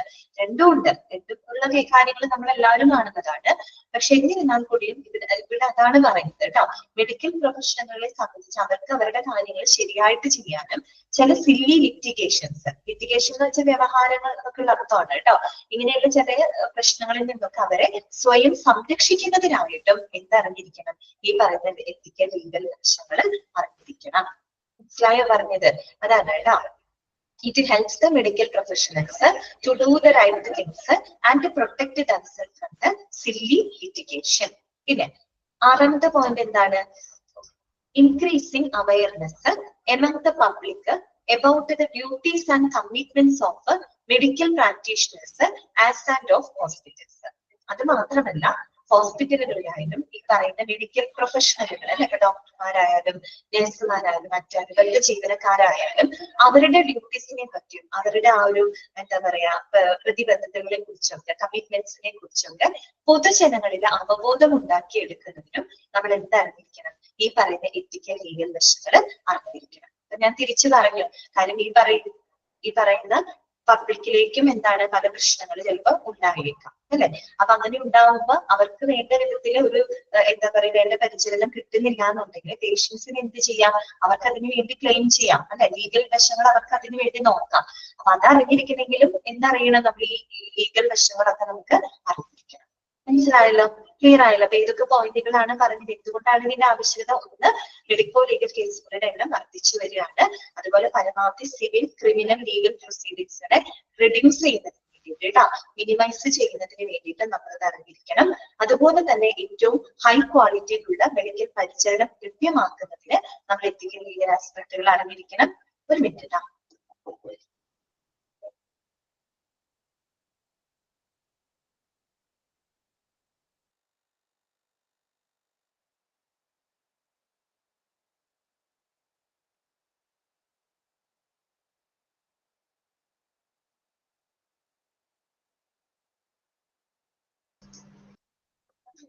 ഓക്കെ, പറയാട്ടോ. ബോറടിക്കുന്നുണ്ടോ നിങ്ങൾക്ക്? ബോറടി ഫീൽ ചെയ്യുന്നുണ്ടോ? ഞാൻ ലെഫ്റ്റ് ആയി പോവാണല്ലോ. ഓക്കെ, അപ്പോ ഒന്ന് മെഡിക്കൽ കെയറിന്റെ ക്വാളിറ്റി ഉറപ്പാക്കുന്നതിന്, പിന്നെ നമ്മൾ പറഞ്ഞു എന്താണ് മെഡിക്കൽ കേസുകളൊക്കെ കൈകാര്യം ചെയ്യുന്നതിനുള്ള ട്രെയിനഡ് ആയിട്ടുള്ള ലോയേഴ്സ് ഇന്ത്യയിൽ കുറവാണ് അല്ലെ. അപ്പൊ അത് കുറവായതുകൊണ്ട് അവരെ മാത്രം ആശ്രയിച്ച് നമുക്ക് നിൽക്കാൻ പറ്റുമോ? ഇല്ല. നമ്മൾ ഓരോരുത്തരും ഈ പറയുന്ന എത്തിക്കൽ ലീഗൽ വശങ്ങളൊക്കെ അറിഞ്ഞിരിക്കണം. പിന്നെ അതുപോലെ തന്നെ മെഡിക്കൽ പ്രൊഫഷണലുകൾക്കാണെങ്കിൽ അവർക്ക് അവരുടെ കാര്യങ്ങൾ ശരിയായിട്ട് ചെയ്യാനും, അതുപോലെ ചില അവർക്ക് നേരെ ഉണ്ടാകുന്ന ചില പ്രശ്നങ്ങൾക്കെതിരെ അവർ സ്വയം സംരക്ഷിക്കുന്നതിനായിട്ടും എന്തറിഞ്ഞിരിക്കണം, എത്തിക്കൽ ലീഗൽ വശങ്ങളൊക്കെ അറിഞ്ഞിരിക്കണം. അതുപോലെ ഹോസ്പിറ്റലിലെ സേവനങ്ങളെ പറ്റി അവിടുത്തെ മെഡിക്കൽ പ്രൊഫഷണലുകളുടെ ആ ഒരു കമ്മിറ്റ്മെന്റ്സ്, അവരുടെ ഡ്യൂട്ടീസിനെ കുറിച്ച് പബ്ലിക്കിനും എന്തുണ്ടാവണം, പബ്ലിക്കിന്റെ ഉള്ളിൽ ഒരു അവബോധം ഉണ്ടാക്കിയെടുക്കുന്നതിനും നമ്മൾ ഈ പറയുന്ന എത്തിക്കൽ ലീഗൽ വശങ്ങൾ പഠിച്ചിരിക്കണം. അതായത് നമ്മൾ മനസ്സിലാക്കിയിരിക്കണം. ഓക്കെ, നമുക്ക് എന്തെങ്കിലും ഒരു നിയമലംഘനം വന്നു കഴിഞ്ഞാൽ അതിനെതിരെ ക്ലെയിം ചെയ്യണമെങ്കിൽ നമുക്ക് അതിന്റെ ലീഗൽ വശങ്ങൾ അറിയാം. ഞാൻ നേരത്തെ ഒരു കാര്യം പറഞ്ഞില്ലേ, ചിലത് നടന്നാൽ അതൊരു നിയമലംഘനാണെന്ന് മനസ്സിലാക്കാനുള്ള സാമാന്യം ഒരു അറിവും ബോധം നമുക്ക് ഉണ്ടായിരിക്കാം അല്ലെ. എന്നാൽ മാത്രമേ നമുക്ക് അതിനനുസരിച്ച് പെരുമാറാനായിട്ട് അല്ലെങ്കിൽ മുന്നോട്ട് പോകാനായിട്ട് പറ്റും. ക്ലിയർ ആണല്ലോ? ഇനി എന്താണ് മെഡിക്കോ ലീഗൽ കേസസ്? കേട്ടോ, ഞാൻ നേരത്തെ പറഞ്ഞ അതേ കാര്യമാണ് കേട്ടോ. മെഡിക്കോ ലീഗൽ കേസ് എന്താണെന്നത് MLC എന്നാണ് ഷോർട്ടാക്കി നമുക്ക് പറയാം. ജസ്റ്റ് അതൊന്ന് വായിക്കാം കേട്ടോ. It is A case of injury or illness where the attending doctor, after taking the history of illness and clinical investigation, considers that investigations by law enforcing agencies are warranted to find out circumstances and fix the responsibility regarding the same. ഈ ഒരു sentence ആണ് അവിടെ എഴുതിയിരിക്കുന്നത്. സംഭവം simple ആയിട്ട് ഇത്രയേ ഉള്ളൂ. ഞാൻ നേരത്തെ പറഞ്ഞ കാര്യമാണ്. അതായത് ചില മെഡിക്കൽ കേസുകൾക്ക് നിയമപരമായിട്ടുള്ള അന്വേഷണം ആവശ്യമായിട്ട് വരും, അല്ലെങ്കിൽ നമുക്ക് നമ്മുടെ നീതി നിർവഹണ ഏജൻസികളുടെ അന്വേഷണം ആവശ്യമായിട്ട് വരും. അതായത് പോലീസിന്റെയും കോടതിയുടെ ഒക്കെ അന്വേഷണങ്ങൾ ആവശ്യമായിട്ട് വരും. അത്തരത്തിലുള്ള മെഡിക്കൽ കേസുകളെയാണ് നമ്മൾ മെഡിക്കോ ലീഗൽ കേസ് എന്നത് ഉദ്ദേശിക്കുന്നത്. ശരിക്കും പറഞ്ഞാൽ അതൊരു പരിക്കാവാം, ഒരു ഇഞ്ചുറി ആവാം. അതാണ് പറയുന്നത് it is A case of injury or illness. അല്ലെ, ഒരു പരിക്കാവാം അല്ലെങ്കിൽ ഒരു അസുഖമാവാം. പക്ഷെ ആ പരിക്കിന് അല്ലെങ്കിൽ അസുഖത്തിന് കാരണമായിട്ടുള്ള അതുമായിട്ട് ബന്ധപ്പെട്ട കാരണങ്ങൾക്ക് പരിഹാരം കണ്ടെത്താനായിട്ട് നമുക്ക് ആരുടെ ആവശ്യം വരികയാണ്? ഈ പറയുന്ന നിയമനിർവഹണ ഏജൻസികളുടെ സഹായം എന്ന് പറഞ്ഞാൽ നമ്മുടെ പോലീസിന്റെയും കോടതിയുടെ ഒക്കെ അന്വേഷണം നമുക്ക് ആവശ്യമായിട്ട് വരികയാണ്. അത്തരത്തിലുള്ള കേസുകളെയാണ് നമ്മൾ മെഡിക്കോ ലീഗൽ കേസ് എന്നതുകൊണ്ട് ഉദ്ദേശിക്കുന്നത്. Okay, it is a case of injury or illness where the attending doctor, after taking the history of illness and clinical investigation, considers that അവര് ഈ ഡോക്ടർ ചില കേസുകളൊക്കെ ആയിട്ട് നമ്മൾ ഹോസ്പിറ്റലിൽ കൊണ്ടുപോകുമ്പോൾ ഡോക്ടേഴ്സിന് തോന്നുകയാണ് എന്തെങ്കിലും സസ്പെക്റ്റഡ് ആയിട്ട് അവർക്ക് ഫീൽ ചെയ്യുകയാണെങ്കിൽ നമ്മളോട് പറയാതെ തന്നെ അവരോട് ചെയ്തിരിക്കും. ചിലപ്പോൾ പോലീസിലൊക്കെ ഇൻഫോം ചെയ്തിരിക്കും. അവർക്ക് എന്തെങ്കിലും ഇപ്പൊ അവര് രോഗിയെ പരിശോധിക്കുമ്പോൾ അവർക്ക് എന്തെങ്കിലും അസ്വാഭാവികമായിട്ട് ഫീൽ ചെയ്യുന്നുണ്ടെങ്കിൽ അവർ തീർച്ചയായിട്ടും എന്തിനെ അറിയിച്ചിരിക്കും? പോലീസിനെ അറിയിച്ചിരിക്കും. അതൊരു കേസായിട്ട് അവിടെ ഫയൽ രജിസ്റ്റർ ചെയ്യുന്നില്ല. അവിടെ പോലീസിനെ അന്വേഷിക്കാനൊക്കെ ആയിട്ട് ആളുകൾ വരും. Okay, അതാണ് പറയുന്നത്. Where attending doctor after taking the history of illness and clinical investigation considers that investigation by law enforcing agencies are warranted to find out circumstances. അല്ലെ, അപ്പൊ ഡോക്ടർക്ക് അത് പരിശോധിക്കുമ്പോൾ ഡോക്ടർക്ക് ഫീൽ ചെയ്യാണ് അതൊരു ഇൻവെസ്റ്റിഗേഷൻ ആവശ്യമായിട്ടുള്ളതാണ്, ഒരു ലോ എൻഫോഴ്സിംഗ് ഏജൻസിയുടെ അന്വേഷണം ആവശ്യമാണെന്ന് അവർക്ക് ബോധ്യപ്പെട്ട് കഴിഞ്ഞാൽ അവരെന്ത് ചെയ്യും? അത് അവരെ അറിയിക്കുകയും and fix the responsibility regarding the same. അതുമായിട്ട് ബന്ധപ്പെട്ട പ്രശ്നങ്ങൾക്ക് പരിഹാരം കണ്ടെത്താനായിട്ട് അവരുടെ ഒരു സഹായം അല്ലെങ്കിൽ അന്വേഷണം അവര് എന്ത് ചെയ്യാണ്? ഉപയോഗിക്കുകയാണ്. ഓക്കെ, അപ്പൊ അത്തരം കേസുകളാണ് കേട്ടോ മെഡിക്കോ ലീഗൽ കേസ് എന്നതോട് ഉദ്ദേശിക്കുന്നത്. ഇനി നിങ്ങൾ പഠിക്കേണ്ടത് examples of medico legal cases കേട്ടോ. മെഡിക്കോ ലീഗൽ കേസുകളുടെ എക്സാമ്പിളുകൾ എന്തൊക്കെയാണ്? എന്തൊക്കെ ഉദാഹരണങ്ങൾ കുറെ കൊടുത്തിട്ടുണ്ട്, നമുക്ക് ഓരോന്നും അത് വായിക്കാം കേട്ടോ. ഒന്നാമത്തത് RTA, rail accidents, factory accidents or any other strange accident. എന്താണ് RTA? RTA എന്താണെന്ന് അറിയാമോ ഉദ്ദേശിക്കുന്നത്? എഴുതി വെച്ചോളൂ. റോഡ് ട്രാഫിക് ആക്സിഡന്റ് ആണ് കേട്ടോ. റോഡ് ട്രാഫിക് ആക്സിഡന്റ് എഴുതി വെച്ചോളൂ കേട്ടോ. RTA ഫുൾ ഫോം ആണ് റോഡ് ട്രാഫിക് ആക്സിഡന്റ്. ഇതാ റോഡ് ട്രാഫിക് ആക്സിഡന്റ് RTA. കിട്ടിയില്ലോ? ഓക്കെ, അപ്പൊ നോക്കൂ, road traffic accidents, rail accidents, പിന്നെ പറയുന്ന factory accidents or any other strange accidents. അതൊക്കെ മെഡിക്കോ ലീഗൽ കേസിന് എക്സാമ്പിൾ ആണ് അല്ലെ. നമ്മൾ തന്നെ കാണുന്നത് തന്നെ റെയിൽ ആക്സിഡന്റ്, ഫാക്ടറികളിൽ ഉണ്ടാകുന്ന ചില അപകടങ്ങൾ അല്ലെ. അതുപോലെ എന്തെങ്കിലും അസ്വാഭാവികമായിട്ടുള്ള ആക്സിഡന്റുകൾ എല്ലാം തന്നെ എന്താണ്, പ്രത്യേകിച്ച് കാരണം നമുക്ക് അതിൽ കണ്ടെത്താൻ സാധിക്കാത്ത തരത്തിലുള്ള ആക്സിഡന്റുകൾ. ഓക്കെ, അപ്പൊ അത് അങ്ങനെയുള്ളത് എക്സാമ്പിൾ ആണ്. പിന്നെ പറയുന്നത് സസ്പെക്റ്റഡ് ഹോമിസൈഡ്സ്, സൂയിസൈഡ്സ്, അതായത് സംശയിക്കപ്പെടുന്ന ചില കൊലപാതകങ്ങള്, ആത്മഹത്യകള് അല്ലെ. നമ്മൾ ആത്മഹത്യ ചെയ്യാൻ നോക്കി, മരിച്ചില്ല, അപ്പൊ ലീഗൽ കേസ് ആയത്. ആത്മഹത്യ ചെയ്യാൻ ശ്രമിച്ചതിന്റെ പേരിൽ അത് ലീഗൽ കേസ് ആയിട്ട് മാറും. ഓക്കെ, അപ്പൊ നമുക്ക് സസ്പെക്റ്റഡ് ഹോമിസൈഡ്, ചിലരുടെ ആത്മഹത്യക്ക് എന്തെങ്കിലും പ്രേരണ ഉണ്ടായിരിക്കും അല്ലെ, പ്രേരണ കുറ്റങ്ങൾ ഉണ്ടായിരിക്കും. മറ്റാരെങ്കിലും പ്രേരണ മൂലം ചിലർ സൂയിസൈഡ് ചെയ്യുന്ന സാഹചര്യങ്ങൾ ഉണ്ടായിരിക്കും അല്ലെ. അപ്പൊ അതാണ് പറയുന്നത് സസ്പെക്റ്റഡ് ഹോമിസൈഡ്സ് ആൻഡ് സൂയിസൈഡ്സ് കേട്ടോ. സംശയിക്കപ്പെടുന്ന കൊലപാതകങ്ങൾ, സൂയിസൈഡ്സ് എക്സെട്ര. പിന്നെ എന്താണ് suspected or evident poisonings, alcohol intoxication.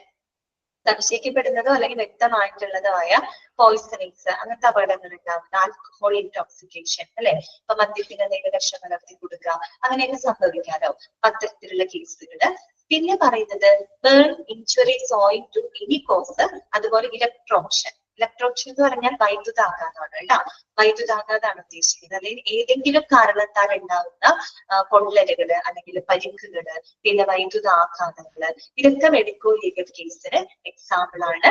പിന്നെ നിങ്ങൾ പറഞ്ഞ ഫിസിക്കൽ അസാൾട്ട് കേസസ് അല്ലെ, അതായത് ഈ പറഞ്ഞ ശാരീരിക ആക്രമണങ്ങള് അല്ലെ, ശാരീരിക ആക്രമണങ്ങൾ, സെക്ഷുവൽ അസാൾട്ടുകള് അല്ലെ, ഇതൊക്കെ അതിനകത്ത് പെടുന്നതാണ്.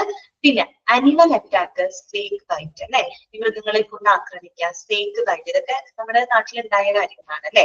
സ്നേക്ക് ബൈറ്റ് ഒക്കെ ഓർമ്മയുണ്ടത്, ഉത്ര കേസ് ഒക്കെ നമ്മള് ഞെട്ടിപ്പോയ ഒരു കേസാണ് അല്ലെ. ഭാര്യയെ കണ്ടിട്ടില്ലേ, സ്ത്രീധനത്തിന്റെ പേരില് ഭർത്താവ് ഈ പറഞ്ഞ പോലെ പാമ്പിനെ കൊണ്ട് കടിപ്പിച്ച ആ ഒരു സംഭവം, ഉത്രാ കൊലപാതകം. അത് തന്നെയാണ് നല്ലൊരു എക്സാമ്പിൾ ആണ്. നമുക്ക് തന്നെ അത്ഭുതപ്പെട്ടു പോയി അല്ലെ. 1, 2, 3 പ്രാവശ്യം ട്രൈ ചെയ്തു, ഫെയിൽ ആയി. ആരെങ്കിലും വിചാരിക്കൂ അതൊരു യാദൃശ്ചികമായിട്ടുണ്ടായതാണെന്ന് തന്നെ എല്ലാവരും വിചാരിക്കുള്ളൂ. പക്ഷെ അതിന്റെ ആ ഒരു ബാക്കിലേക്ക് ചിന്തിച്ചപ്പോഴാണ് ഇത്രയും വലിയൊരു പ്ലാനിങ് നടന്നിട്ടുണ്ട് അല്ലെ. അല്ലെങ്കിൽ സ്വാഭാവികമായിട്ടൊരു പാമ്പ് കടിച്ച ഒരാൾ മരിക്കുന്നു, അത്ര മാത്രമേ ഇതിനകത്ത് കാണുന്നുള്ളൂ. പക്ഷെ ഇത്രയും പ്ലാനഡ് ആയിട്ട് ചെയ്തൊരു സംഭവം അല്ലെ നമ്മുടെ കേരളത്തിൽ ഉണ്ടായതാണ്. അപ്പൊ അത് ഒരു എക്സാമ്പിൾ ആണ് അല്ലെ. പിന്നീടാണ് ആ പ്ലാനിങ് ഒക്കെ മനസ്സിലായിട്ടുണ്ട്, ഇത്രയും വലിയ കാര്യങ്ങൾ അതിന്റെ പുറകിലുണ്ടായിരുന്നു നമുക്ക് മനസ്സിലായത്. സ്നേക്ക് ബൈറ്റ്, അതുപോലെ അനിമൽ അറ്റാക്ക്, അനിമൽസിനെ കൊണ്ട്. നിങ്ങള് സിനിമ കണ്ടിട്ടുണ്ടോ? ആക്ഷൻ ഹീറോ ബിജു കണ്ടിട്ടില്ലേ? ആക്ഷൻ ഹീറോ ബിജു, നിവിൻ പോളിയുടെ സിനിമ കണ്ടിട്ടില്ലേ? ആ സിനിമയ്ക്കകത്ത് കൃത്യമായിട്ട് പറയുന്നുണ്ട് അല്ലെ, കൊച്ചു മാങ്ങ പറിച്ചതിന്റെ പേരിൽ പട്ടീനെ വിട്ട് കടുപ്പിങ്ങനെ. അപ്പൊ അതിനകത്ത് നിവിൻ പോളി കൃത്യമായിട്ട് ഇങ്ങനെ പറയുന്നുണ്ട് അല്ലെ, ഒരു സെക്ഷൻസ് ഒക്കെ വായിച്ച് പറയുന്നുണ്ട്. ഇന്ന സെക്ഷൻ ആനിമൽ അറ്റാക്ക്, ഇതുമൂലം, അതൊക്കെ മെഡിക്കൽ ലീഗൽ കേസിൽ പെടുന്നതാണ്. അപ്പൊ കൊടുത്താൽ മതി കേട്ടാ. ഓക്കെ, അപ്പൊ അനിമൽ അറ്റാക്ക്, അതുപോലെ തന്നെ സ്നേക്ക് ബൈറ്റ്, പിന്നെന്താണ് മാസ് ഫുഡ് പോയിസണിങ്. അല്ലെ, ബൾക്കായിട്ട് ഇപ്പൊ എന്തെങ്കിലും ഭക്ഷ്യവിഷബാധകൾ വരിക അല്ലെ, ഭക്ഷ്യവിഷബാധകൾ വരിക, അങ്ങനെയുള്ള സംഭവങ്ങള്. പിന്നെ കേസസ് ഓഫ് സെക്ഷുവൽ അറ്റാക്ക്, നേരത്തെ പറഞ്ഞത് തന്നെയാണ്, ഇഷ്ടംപോലെ കേസുകൾ നടക്കുന്നത് അല്ലെ.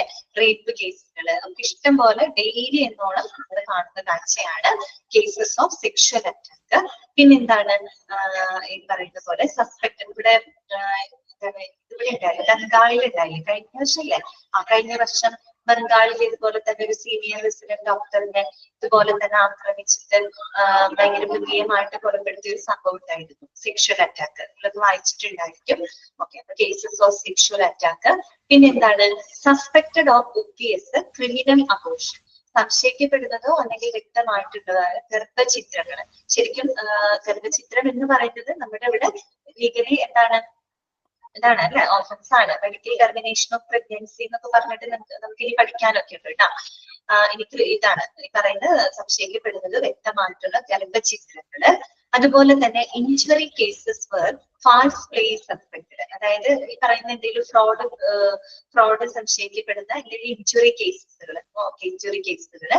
അതുപോലെ injury cases where probability of death in near future, അതായത് ഈ പറയുന്ന പോലെ ഇനി അടുത്ത് തന്നെ മരണം ഉണ്ടായേക്കാവുന്ന ചില ഇഞ്ചുറി കേസുകൾ ഉണ്ടായിരിക്കും അല്ലെ. അതായത് മരിച്ചിട്ടില്ല പക്ഷെ അടുത്ത് തന്നെ മരണപ്പെടാം, അങ്ങനെയുള്ള കേസുകൾ, അത്തരത്തിലുള്ള ഇഞ്ചുറി കേസുകൾ.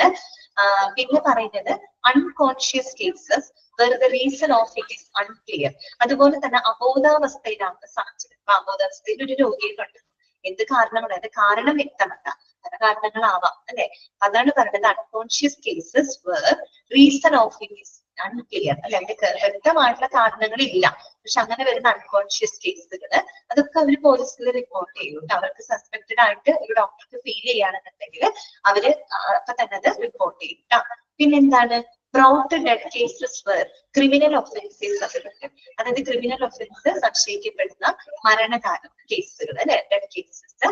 അതുപോലെ തന്നെ cases referred from the court, ചിലപ്പോൾ കോടതിയിൽ നിന്നും റെഫർ ചെയ്ത് വിടുന്ന ഇത്തരത്തിലുള്ള കേസുകൾ ഉണ്ടായിരിക്കും അല്ലെ, ഇത്തരത്തിലുള്ള കേസുകൾ ഉണ്ടായിരിക്കും. ഇതെല്ലാം തന്നെ എന്താണ് മെഡിക്കോ ലീഗൽ കേസിന് എക്സാമ്പിൾ ആണ്. ഒന്ന് പഠിച്ചു വെക്കാണ്ട്, അതൊക്കെ നമുക്ക് എളുപ്പമാണല്ലോ. RTA, സസ്പെക്ടഡ് ഹോമിസൈഡ്സ് ഒക്കെ താഴെ തന്നിരിക്കുന്നതില് മെഡിക്കോ ലീഗൽ കേസിന് എക്സാമ്പിൾ ഏതാണ്. അപ്പൊ ഒരു നാച്ചുറൽ ഡെത്ത് അല്ല അവിടെ അധികവും പറയുന്നത്, കൂടുതലും ഇത്തരത്തിലുള്ള ഇഞ്ചുറി കേസുകളൊക്കെയാണ് അല്ലെ, സസ്പെക്ടഡ് ആയിട്ടുള്ള ഒബ്വിയസ് ആയിട്ടുള്ള കേസുകളൊക്കെയാണ് ഇവിടെ പറയുന്നത്. ഓക്കെ, ഇനി ഇതാണ് മെയിൻ ആയിട്ടുള്ള ഭാഗങ്ങള്. ഇനി നമ്മൾ കിടക്കുന്നത് കുറച്ച് ആക്ടുകളിലേക്കാണ് കേട്ടോ. അതായത് കുറച്ച് ലോകല നിയമങ്ങളൊക്കെ നിങ്ങൾക്ക് പഠിക്കാനുണ്ട്. അതിന്റെ ഒരു ചെറിയൊരു ഔട്ട്ലൈൻ പോലെ കൊടുത്തേന്നുള്ളൂ. അതിന്റെ ജനറൽ ആക്ടുകളുണ്ട്. ജനറൽ ആക്ട് എന്ന് പറയുമ്പോൾ ആശുപത്രിക്കും ബാധകമാണ്, മറ്റു പല ഓർഗനൈസേഷനും ഒരുപോലെ ബാധകമായിട്ടുള്ള ജനറൽ ആക്ട് പഠിക്കാനുണ്ട്. അതുപോലെ മെഡിക്കൽ പ്രൊഫഷണൽസ്, മിസ്സലേനിയസ് മറ്റു പല ആക്ടുകളുണ്ട്, കൺസ്യൂമർ പ്രൊട്ടക്ഷൻ ആക്ടുകൾ നമുക്ക് പഠിക്കാനുണ്ട്. ഇനി നമ്മൾ തുടങ്ങുന്നത് കംപ്ലീറ്റ് എന്താണ് ലോകളാണ് കേട്ടോ, അതായത് നിയമങ്ങളാണ്. അത് നമുക്ക് വേണമെങ്കിൽ അടുത്ത ക്ലാസ്സിൽ നമുക്ക് എടുക്കാം. ഓക്കെ, അപ്പോ ഇത്രയും കാര്യങ്ങള് നിങ്ങൾക്ക് ക്ലിയർ ആയെന്ന് വിചാരിക്കുന്നു. അപ്പൊ നമ്മൾ ഇന്നത്തെ ക്ലാസ്സിൽ ഇന്നിപ്പോ തുടക്കമായതുകൊണ്ടാണ് ടൈം പതുക്കെ എടുത്തത്. ഇനി കുറച്ച് കഴിയുമ്പോൾ കുറച്ചും കൂടി സ്പീഡിൽ ഞാൻ എടുക്കും കേട്ടോ, കാരണം അത്യാവശ്യം വലിയ വലിയ ചാപ്റ്ററുകളാണ്. അപ്പൊ നമുക്ക് ടൈം ലിമിറ്റിൽ എടുത്ത് തീർക്കണം. അതുകൊണ്ട് നിങ്ങളുടെ സഹകരണം ആവശ്യമാണ്. അപ്പോ പെട്ടെന്ന് നമ്മൾ ചില ചാപ്റ്റേഴ്സുകൾ നമുക്ക് അങ്ങനെ പറഞ്ഞു പോകാനേ പറ്റുള്ളൂ. പറഞ്ഞു വന്ന വെച്ചാൽ അങ്ങനെയല്ലാണ്ട് ഞാൻ ഉദ്ദേശിച്ചിരിക്കില്ല എന്നല്ല, ഭയങ്കര എക്സ്പ്ലനേഷൻ ചിലപ്പോൾ നമുക്ക് തരാൻ പറ്റിയെന്ന് വരില്ല. ഓക്കെ, അപ്പൊ ഇന്നത്തെ ക്ലാസ്സിൽ നമ്മൾ പറഞ്ഞത് എത്തിക്കൽ ആൻഡ് ലീഗൽ ഇഷ്യൂസ് ആണ്. അവിടെ പഠിക്കേണ്ട പോയിന്റുകൾ ഇതൊക്കെയാണ്. എത്തിക്സ് എന്താണെന്നുള്ളത് നിങ്ങൾ കൃത്യമായിട്ട് മനസ്സിലാക്കി വെക്കാം. അതൊരു മോറൽ പ്രിൻസിപ്പിൾ ആണ്. ഈ ഒരു ഡെഫിനിഷൻ നിങ്ങൾ നോട്ട് ചെയ്ത് വെക്കാം കേട്ടോ. Ethics is concerned with what is good for നോക്കുക. കോഡ് ഓഫ് കണ്ടക്ട് എന്താണ്, അത് തന്നെയാണ് ഈ പറയുന്ന എത്തിക്സ് കേട്ടോ. അത് ഓരോ പ്രത്യേക സാഹചര്യത്തിലും ആളുകൾ എങ്ങനെ പ്രവർത്തിക്കണമെന്ന് പരാമർശിക്കുന്ന ഒന്നാണ് കോഡ് ഓഫ് കണ്ടക്ട്. ഈ ധാർമ്മിക വശങ്ങൾ അറിയുന്നതിന്റെ പ്രാധാന്യം കൃത്യമായിട്ട് മനസ്സിലാക്കിയിട്ടുണ്ടായിരിക്കും. പിന്നെ ലീഗൽ ആസ്പെക്ട് ആണ്. ലോ എന്താണെന്ന് നമ്മൾ 3 ഡെഫിനിഷൻസ് കൃത്യമായിട്ട് നമ്മൾ കണ്ടിട്ടുണ്ട്. ലീഗൽ ആസ്പെക്ട് കേട്ടോ, അത് 3 ഡെഫിനിഷൻസ് പഠിച്ചു വെക്കണം. Law means set of rules to give human action. Law is a system of rights and obligation which the state imposes. Law is the body of principles recognized by the state and the administration of justice. പിന്നെ hospital administration ഈ ഒരു legal എത്തിക്കൽ ആസ്പെക്ടുകൾ അറിയുന്നതിന്റെ പ്രാധാന്യം എന്താണെന്നുള്ളത് നമ്മൾ മനസ്സിലാക്കി അല്ലെ. ഒരു safe ആയിട്ടുള്ള ആശുപത്രി അത്യാവശ്യം ഭൗതിക സാഹചര്യങ്ങളും സേവനങ്ങളും നമുക്ക് കൊടുക്കുന്ന ഒരു ആശുപത്രി മെയിൻറ്റെയിൻ ചെയ്യുന്നതിന് വേണ്ടിയിട്ടുള്ള പ്രോട്ടോകോൾസുകളും പ്രൊസീജിയറുകളും രൂപപ്പെടുത്തുന്നതിന് ഇത്തരം എത്തിക്കൽ ലീഗൽ റെസ്പോൺസിബിലിറ്റീസ് അറിഞ്ഞിരിക്കണം.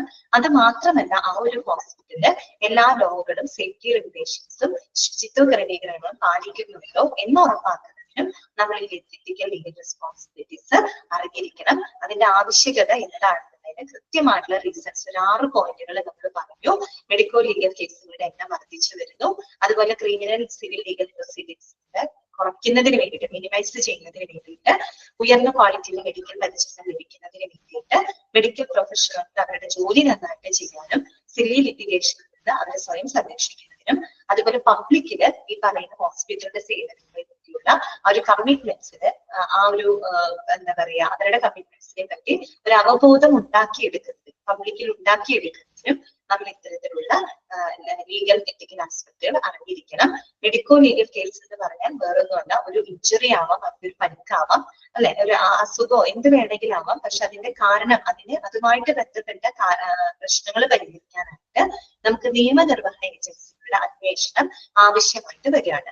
അത്തരത്തിൽ ചുരുക്കി പറഞ്ഞാൽ ചില മെഡിക്കൽ കേസുകൾക്ക് നിയമപരമായിട്ടുള്ള അന്വേഷണം ആവശ്യമാണ്. അപ്പൊ നീതി നിർവഹണ ഏജൻസികളുടെ സഹായം നമുക്ക് വേണം എന്ന് പറഞ്ഞ പോലീസിന്റെ കോടതിയുടെ ഒക്കെ സഹായം നമുക്ക് ആവശ്യമായിട്ട് വരും. അത്തരം മെഡിക്കൽ കേസിനെയാണ് മെഡിക്കോ ലീഗൽ കേസ് അഥവാ MLC എന്നാണ് പറയുന്നത്. നമ്മൾ പറയുന്ന MLC MLCനെ പറയുന്നു കേട്ടോ. മെഡിക്കോ ലീഗൽ കേസ് ആണ്. അതിന് നമ്മൾ എക്സാമ്പിളുകളും കണ്ടു കേട്ടോ. RTA ഫുൾ ഫോം ഇതാണ്, റോഡ് ട്രാഫിക് ആക്സിഡന്റ്. ക്ലിയർ ആണല്ലോ. അപ്പൊ ഞാനൊന്ന് അൺമ്യൂട്ട് ചെയ്യാണ്.